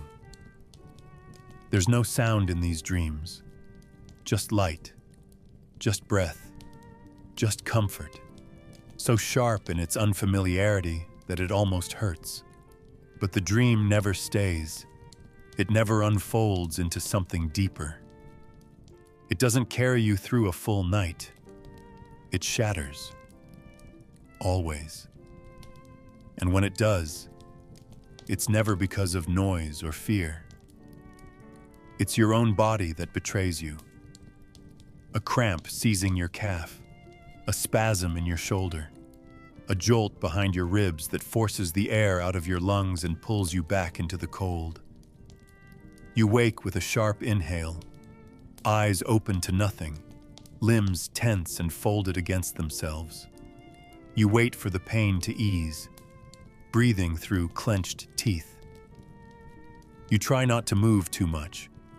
The others are sleeping, or trying to. The warmth from the dream lingers for a few seconds, maybe less. Then it's gone, and all that remains is the damp of your shirt, the pressure of the straw beneath your hip, the familiar line of your own breath fogging the inside of your collar. You don't try to go back. The body doesn't forget pain that easily. Once it speaks, it doesn't let you drift again. You shift slightly, stretching your toes, testing your legs, coaxing the blood back into place without waking the soreness further. Your fingers brush against the wall behind you, rough, cool, unyielding. You stare into the dark, heart still heavy with the echo of warmth that was never real. You try to think of something else, something dull, something repetitive. You count the boards in the ceiling, the breaths of the person beside you, the seconds between each creak of the wind in the roof beams. Sometimes it works. Sometimes it slows the pulse, eases the tension. But even then, the dream doesn't return. Not the same one. Not with warmth. The next might be different. A half memory of walking, of lifting, of digging. A sound with no source. A blur of color you can't name. And if it's warmth again, it won't last. You know that now. Warmth never stays. Not in dreams. Not in waking. You curl into yourself once more, adjusting your coat, tucking your arms close. The ache in your back has dulled. Your legs no longer twitch. Your breathing is slower now, even if it doesn't bring rest. The dream was sweet. That's what makes it cruel. Because for a moment, you had what you never do, not comfort, but the absence of discomfort. Not joy, but the quiet where pain used to be. And losing it reminds you how deep the cold goes. How much of you is given over to enduring. You close your eyes anyway. Not for the sake of sleep, just to stop looking at the dark. Maybe there will be another dream. Maybe not. Maybe this is all there is tonight. The memory of honey on your tongue, the pressure of straw under your ribs, and the quiet knowing that warmth, if it ever comes again, will never come easy. You feel it before you see anything, a slight shifting against the edge of the straw near your feet, too deliberate to be wind, too purposeful to be the settling of wood or cloth. You don't react. There's no surprise. This isn't the first time, and it won't be the last. The room is still dark, still heavy with breath and smoke and sweat. And yet beneath it all, you feel motion. Small, low to the ground, fast. A shape brushing near your ankle, too light to hurt, too confident to doubt itself. You know what it is. Of course you do.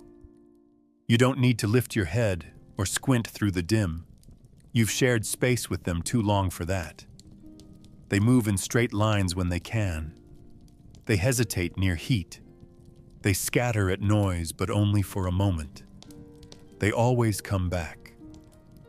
And tonight, like every night, you are too tired to shoo them, too slow to matter. So you lie still, legs pulled in, face tucked to your chest, and wait. It moves again, bolder now. You can't tell how many.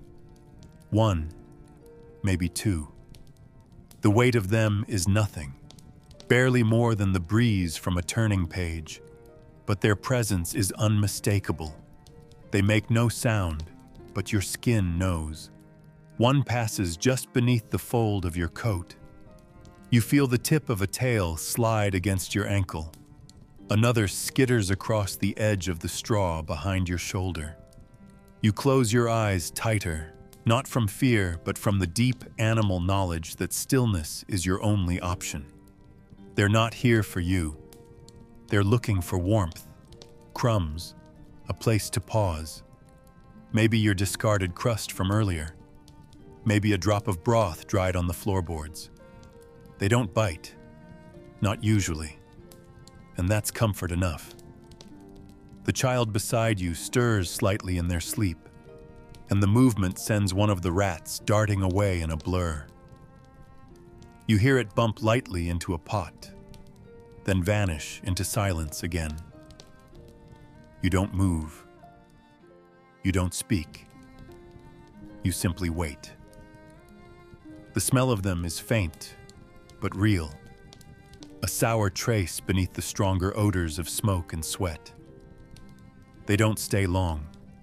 They move from corner to corner, crack to crack, line to line. This is their house too, though no one says it. They are faster than you, faster than your hand, faster than your breath, faster than your ability to care. You remember once, long ago, someone tried to catch one, set a trap, stayed up late with a stick and a pan. It didn't work. They're clever, they learn, and you learned too. Not to chase them, not to bother. There are worse things to worry about. You turn your head slightly, just enough to ease the crick in your neck. The sound startles one near the hearth. You hear claws against stone, a soft scurry, and then it's gone. Maybe under the bench, maybe into the cracks behind the wall, maybe nowhere. You breathe out, slow and quiet.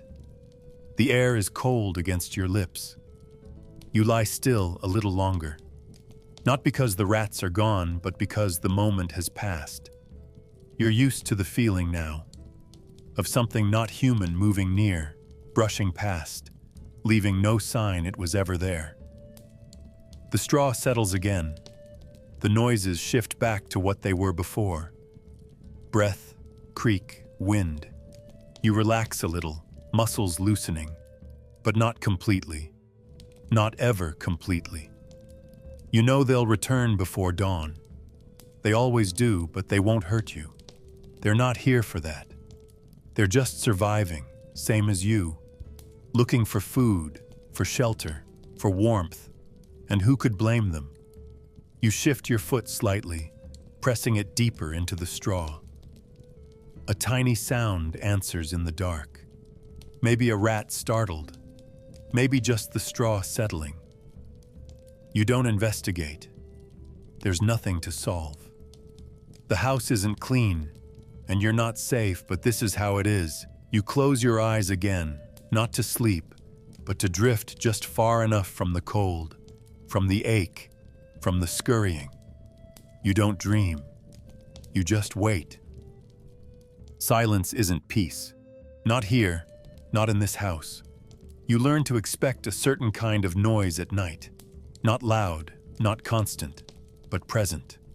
The rhythm of breath, the shift of a body against straw, a cough from the far end of the room, the scrape of a foot, even the whisper of someone turning over. These things mean life, not comfort, not rest, but continuation. When those sounds vanish, you notice. Not immediately. The absence creeps in slow, like fog under a door. But once you feel it, you can't ignore it. The space becomes too wide. The air feels held. You catch yourself listening harder, waiting for the soft exhale that should follow, but doesn't. A neighbor who always stirred at the same hour lies still. No sound, no motion. You glance their way and, not openly, just a shift of the eyes, and see only a shape in the dark. Maybe sleeping, maybe not. You don't ask, you don't move. You lie still and wait to find out in the morning. Sometimes it's nothing, just deeper sleep, just stillness. Sometimes it's the kind of quiet that ends as soon as someone kicks off a blanket or clears their throat or mutters in a dream. But not always. Sometimes the silence means something else. Sometimes the sun rises and someone doesn't. Not because they're gone, not exactly, but because they've chosen not to rise again. Because they've curled deeper into themselves, turned their back to the cold, and decided there's no more point in standing up, no more point in hauling water, in stirring ashes, in feeding goats, in splitting roots. It happens without warning. They were just like you the day before, tired, silent, moving through the same hours. then they're not. They don't speak it. They don't write it. They just stop. And you learn not to ask, not to touch, just to step around them until someone else does something, brings broth, says a name, lights a candle, or doesn't. Other times it's final, a real stillness, a final breath already taken, the kind you feel in your spine before you even know why. You wake to it. You feel it like a draft, like the fire's gone out without warning. Someone isn't coughing. Someone isn't shifting. And your body knows before your mind does. You've seen it before. The shape that doesn't change all morning. The body that stays curled too long. The hand that never pulls the blanket higher. No one screams. No one wails. Not here, not now. The grief comes quiet, like everything else. A hand on a shoulder. A word spoken in the smallest voice. A door opening too slowly. You watch without watching. You keep to your place. You know they'll carry the body out at dawn, wrapped in the same cloths they slept in. Someone will dig a place. Someone will lower them down. And then the work will resume. Because it must. Because silence doesn't stop the morning. You lie in your place and listen to the room breathe again. It's back now. The sounds. A snore. A rustle. Someone whispering to themselves in their sleep. You let the noise wrap around you. Not because it's pleasant. It isn't. But because it means another day is coming. That no one has given up. Not yet. That the person next to you will rise when the coals are stirred. That the child by the wall will reach for their shoes. That the old man near the hearth will cough 3 times before sitting upright. You listen to be sure. You listen because you're afraid not to. Because the only thing worse than all this noise is the absence of it. You close your eyes again, not to sleep, but to drift just enough. The dark presses close, but you let it. You've learned to live alongside it. But still, you listen. And when the silence comes again, and it always does, you'll know what it means. You murmur the words like you always do. Slow, steady, without meaning. They come not from faith, but from repetition. The same lines in the same order, spoken in the same tone since you were a child. Not loudly, not for others to hear. Just under your breath, barely louder than thought. They aren't requests. Not really. You don't expect warmth tomorrow. You don't expect the pain to ease. You don't even expect to wake. But you say the words anyway. Because they're there. Because they fill the space where your thoughts might otherwise turn dangerous. You've long since stopped believing that prayer changes anything. But it gives shape to the silence. It fills the cold with something faintly human. It ties the end of one day to the beginning of the next, a knot of syllables that holds your mind in place. You don't kneel. Your knees ache too much. You don't look upward. There's nothing there. You just fold your hands loosely and let the whisper pass through you. In the past, when you were younger, you prayed with belief, with expectation. You thought someone was listening. You thought your words might tip the balance of your luck, bring a rabbit to the snare, a dry patch of firewood, a neighbor's mercy. You even thought once, maybe, that someone might take the pain away. But that was before the days began to repeat. Before you learned that prayer is not a conversation, but an echo. You call out, and the silence that follows is always the same. And still, you pray. Not because it helps, not because it heals, but because it's yours. A small act of control in a life that offers so little. You can't choose the work. You can't stop the cold. You can't keep the blisters from forming, or the rats from crawling, or the hunger from gnawing. But you can choose to say the words, or not. And most nights, you do, because doing nothing feels worse. Others pray too, though most don't speak of it. You've seen it in their eyes, the way they stare at the fire, or the wall, or the place where the roof leaks, lips moving, hands tight. The children sometimes fold their fingers, taught by mothers who still believe it matters. The old ones cross themselves without thinking, out of habit more than fear. No one asks what the prayers are for. You don't pray for miracles. You pray for survival, for one more day, for the strength to move your limbs again tomorrow, for the splinter in your foot not to rot, for your sister's cough to stay shallow, for the cold not to take the goat. Simple things, things the world ignores anyway. You never expect an answer. You're not foolish, but you say the words just the same, because something inside you insists on it, like breath, like blinking, like pain. And when the prayer is over, you don't feel lighter. There's no peace, no comfort, just quiet, just the ticking pulse of the room around you, just the weight of your own hands resting again on your lap. Maybe someone heard, maybe not. Maybe it's only the walls now that know your voice. That's enough. You lie back down, slow and careful, and listen to the straw creak beneath you.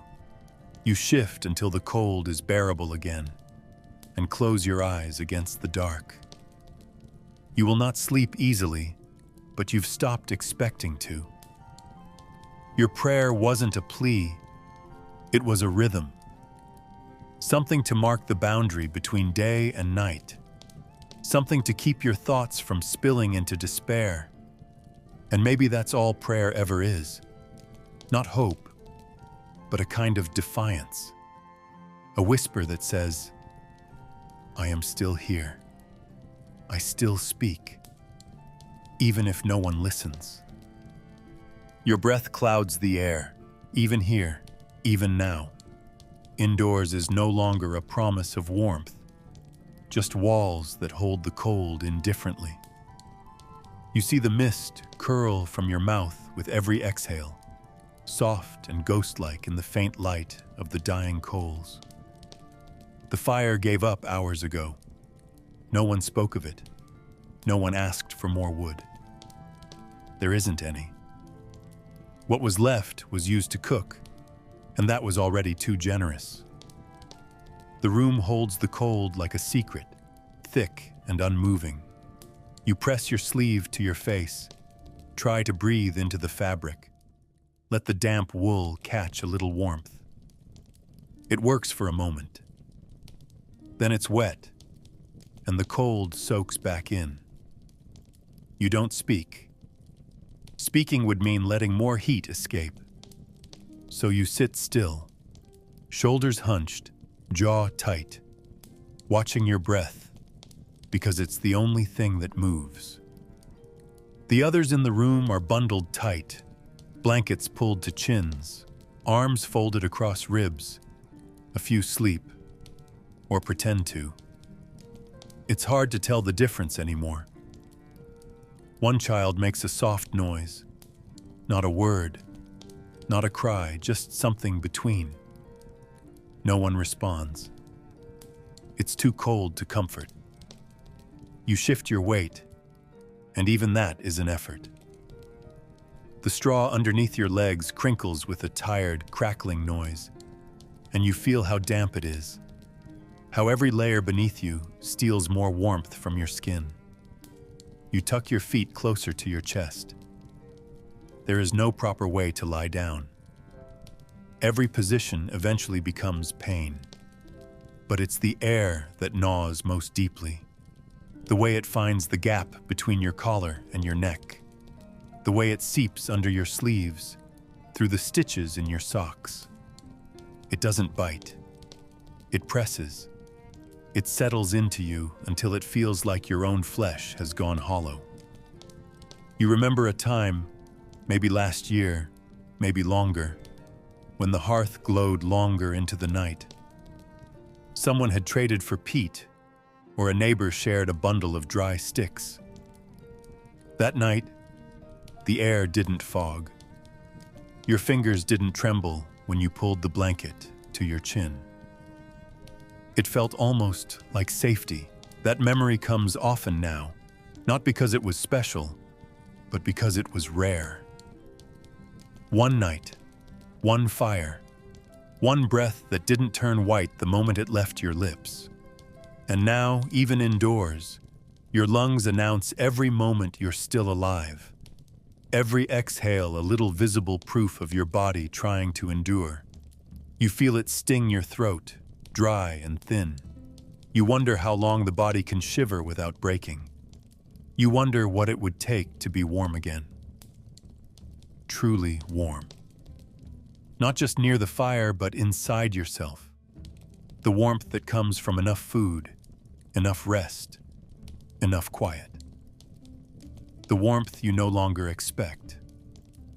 Eventually, the candle will go out. If there is one.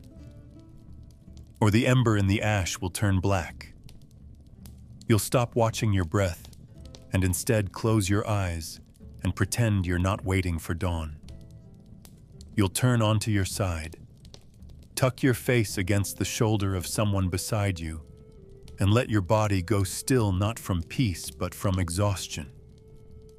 There's no point in stirring. The fire won't return until tomorrow, if it returns at all.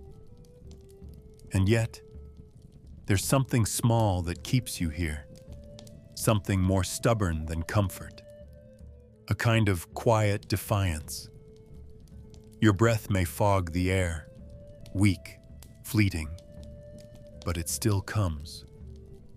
It still moves forward, into the cold, against it. You're still here, and the cold, as cruel as it is, hasn't taken that from you yet. The sound cuts through the stillness of the room. Harsh, dry, unending. A cough, deep and slow, dragging itself from someone's chest like something unwilling to stay buried. You hear it once, then again, and then it won't stop. It echoes against the wooden beams and low ceiling, bouncing like a quiet alarm no one answers. You don't ask who it is. You already know. It doesn't matter. Could be your brother. Could be the old man by the hearth. Could be the girl who shared a corner of your blanket last night. The moment you hear it, something in your body turns inward. Your shoulders draw tight. Your jaw clenches. You shift your face toward the wall, away from the noise. Not out of disgust, not even out of fear, just resignation. You've heard that sound before, and you know exactly what follows. There is no medicine, no warm broth, no clean cloth to lay over the mouth. Only stale air, soot, and the cold that settles in the lungs like a second soul. When someone coughs like that, it means something is spreading. Not just illness, but the kind of fatigue that slips into the bones of everyone nearby. You start to breathe more carefully, as if thinner breaths might shield you. But it won't help. The smoke from the fire already tore at your throat. The chill already dried your nose, made it crack at the edge. It's already in the room, whatever it is. It always is. One person starts and others follow. A chorus of shallow wheezes, then silence, then another cough. You count them like distant thunder. 1, 2, then nothing. You pretend not to listen, but you do. Everyone does. Because deep down, you're measuring time. Not how long it's been happening, but how long is left. The worst part isn't the sound. It's the way it settles afterward. The pause that follows the cough is heavier than the cough itself. No one speaks. No one offers water. Because there is none. And even if there was ism, it wouldn't do much. You've seen how this goes. Someone gets quiet after a few days of noise. Then they stop getting up, stop eating, stop answering. The room grows quieter still, not from peace, but from waiting. And when the sound is gone completely, when the blanket over their face doesn't move, you still don't say anything. You just add another log to the fire, if there is one, and move a little further from that side of the room. Sometimes someone mutters a prayer. Sometimes someone just coughs themselves. The circle never closes. It just grows. Still, you try not to think. Thinking only makes it louder. So you focus on your own chest, the rise and fall, the soreness behind your ribs, the dryness at the back of your throat. You breathe through your nose when you can, through your sleeve when it stings too much. You remind yourself to be still. Movement stirs dust. Dust stirs breath. Breath stirs more coughing. And maybe it won't be you this time. Maybe your lungs will hold out. Maybe you'll be the one who makes it to spring. But maybe not. Maybe your breath already carries the same crackle. Maybe tomorrow someone will turn away from you when you start to cough. No one wants to watch the beginning of the end. Not because they're cruel, but because they've seen it too many times. It's not fear, it's routine. A cough means something worse is coming, and everyone already knows how the story ends. Your clothes haven't been dry for weeks, maybe months.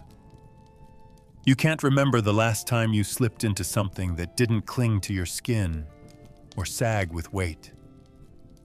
Everything smells of smoke, sweat, earth. The dampness has sunk so deep into the fibers that it feels like part of the cloth itself. Not an accident, not a condition, but a truth. You wake in it. You work in it. You sleep in it. When the wind blows, it bites colder because of it. When you sweat, it stays trapped, soaked, unmoving.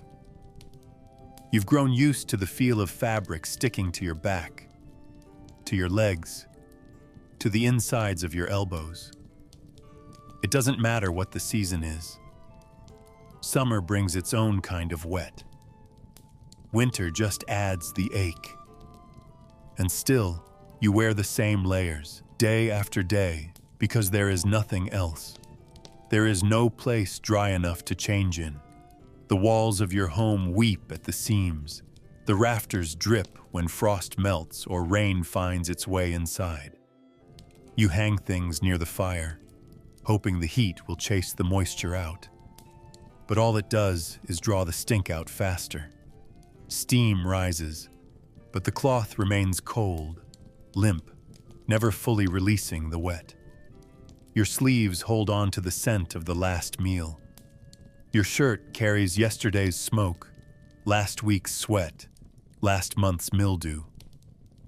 The wool itches, but the linen beneath it rubs raw. And even if you could peel them off, what then? The air is colder without them. It's a choice, to be wet and warm or dry and frozen. So you stay wet. You've learned to sit in it, sleep in it, move through it. You've stopped hoping it will change. Your feet are the worst. The leather of your shoes split seasons ago. And now each step is a squelch. You pour the water out sometimes, squeeze the toes, set them by the fire, and still they don't dry. The soles grow soft. The skin beneath them breaks. You feel it, but only faintly. The nerves are too tired to shout. Sometimes you find mud inside your boots, not on them, inside. And you scrape it out with a stick, knowing that by the next day it will be back. The socks, if you have them, rot from the heel forward. You wrap them tighter, add straw, add rags. It doesn't help. When you pull them off at night, your skin comes with them, thin, white, peeling. And yet, in the morning, you put them on again. Eventually, you stop thinking of your clothes as separate. They are no longer garments. They are part of you. A second skin that holds memory, weight, odor. When someone passes by, you don't notice their face. You notice how their shoulder is darker on one side, how their tunic shines in the light because of the grease. Everyone's garments look like yours, patched, drooping, tired. You might mend a tear. You might knot a cord to keep your belt from falling, but you don't wash anything. Water is too precious. Soap is a luxury. And even if you tried, where would you hang them? What wind would bless you with dryness? None ever has. None ever will. The dampness is not an enemy anymore. It's not even discomfort. It's just the background to everything. You carry it with you. You don't complain. You don't ask why. You simply endure. Because that's what you do. That's all you do. No one asks how you feel. That question doesn't exist here. Not because people are cruel, but because it has no place. Feeling is a luxury, and those who dare to speak of it are met with silence or with work. If you limp, someone notices, but only to ask if you can still lift the bucket. If your hands tremble, someone might hand you a task that takes less precision, not out of kindness, but because it needs doing. There's no time to talk about sorrow, no space for wondering what it all means. You're expected to stand, to move, to breathe, to be. That's enough. That's everything. And so you don't mention the heaviness in your chest, or the fog behind your eyes, or the way you sometimes forget what day it is. Even if you did speak, what would you say? That you're tired? So is everyone. That your bones ache? Every set of shoulders here sags the same way. That you haven't laughed in weeks? No one would find that strange. People die without warning, without sound. Others keep walking as if they didn't notice, not out of coldness, but because they must. The moment you stop moving, you become a weight someone else has to carry. So everyone pretends not to see when someone falters. They offer no questions, no comfort, only space. Sometimes that's worse. You long for a voice that asks something simple, something human. Are you all right? But the question never comes. You begin to forget how to answer it, even in your own head. At night, when the chores are done and the last ember has gone dim, you lie still and try to remember how it felt to be known. Not as a tool, not as a set of hands or a bearer of burdens, but as a person. It's difficult. You've gone so long without being looked at, truly looked at, that you wonder if you've disappeared a little. Your face is the same every day, covered in the same ash, framed by the same fraying cloth. No one remarks on it. No one says your name unless they need something. And so you begin to drift, not away, just inward. You stop measuring your worth in thoughts or hopes, and begin to measure it in whether the bucket was filled, the wood stacked, the bread baked. This is your language now. This is your shape. And still, you endure. Not because you are seen, but because someone has to keep the fire alive. Because someone has to watch the door. Because someone must teach the child how to lace the boots or show them how to hold the knife safely. That someone is you, and no one will thank you for it. No one will ask how you feel after. They will simply notice that the boots are tied, the knife is clean, the fire burns. That is the closest you will come to being understood. And it has to be enough. Somehow it is. You lie down on the same patch of flattened straw, still damp in places, still carrying the shape of the night before. There's no comfort in the position, no softness to ease the day's aches. But your body accepts it. It always does. You curl slightly, pulling your knees in just enough to keep your core warm, though the cold creeps in anyway. The air smells of smoke, of wool, of sweat, and dirt, and closeness. Someone's breath comes in short bursts nearby.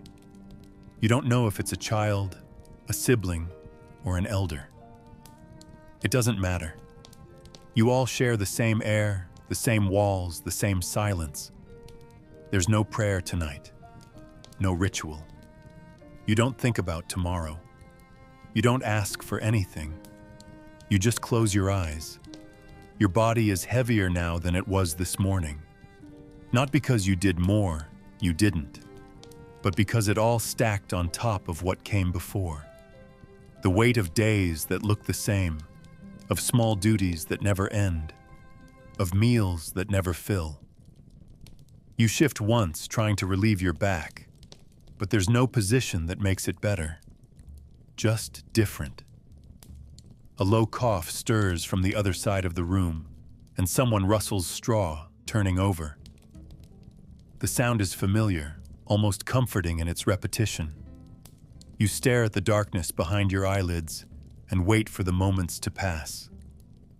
One breath, then another. You're not trying to fall asleep. You're just trying not to be awake anymore. Sometimes your thoughts wander, but not far.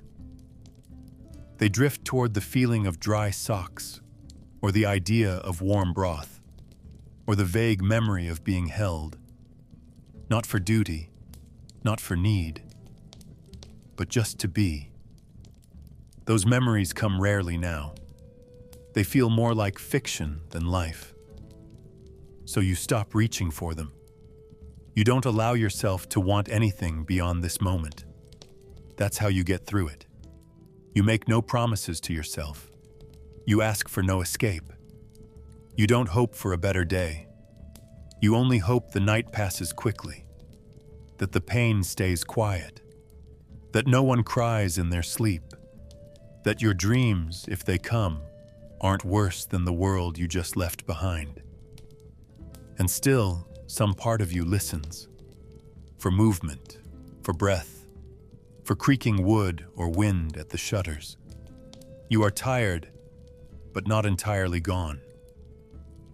You hear the house settle around you. You feel the chill on your nose, and you count the time between the flickers of awareness. When sleep finally comes, it doesn't feel like sleep. It feels like floating through smoke, like leaving without going anywhere, like surrendering without consent. And if, or when, Monson, you wake again, it will be because the cold has reached your bones, or because the sky has shifted, or because another day is already demanding you. But for now, you rest. You close your eyes and hope not to open them. You made it through the day, not because it was bearable, but because you had no choice. You endured the cold, the silence, the endless motion of a life without pause. And if there's any comfort at all, it's this. You were never truly alone.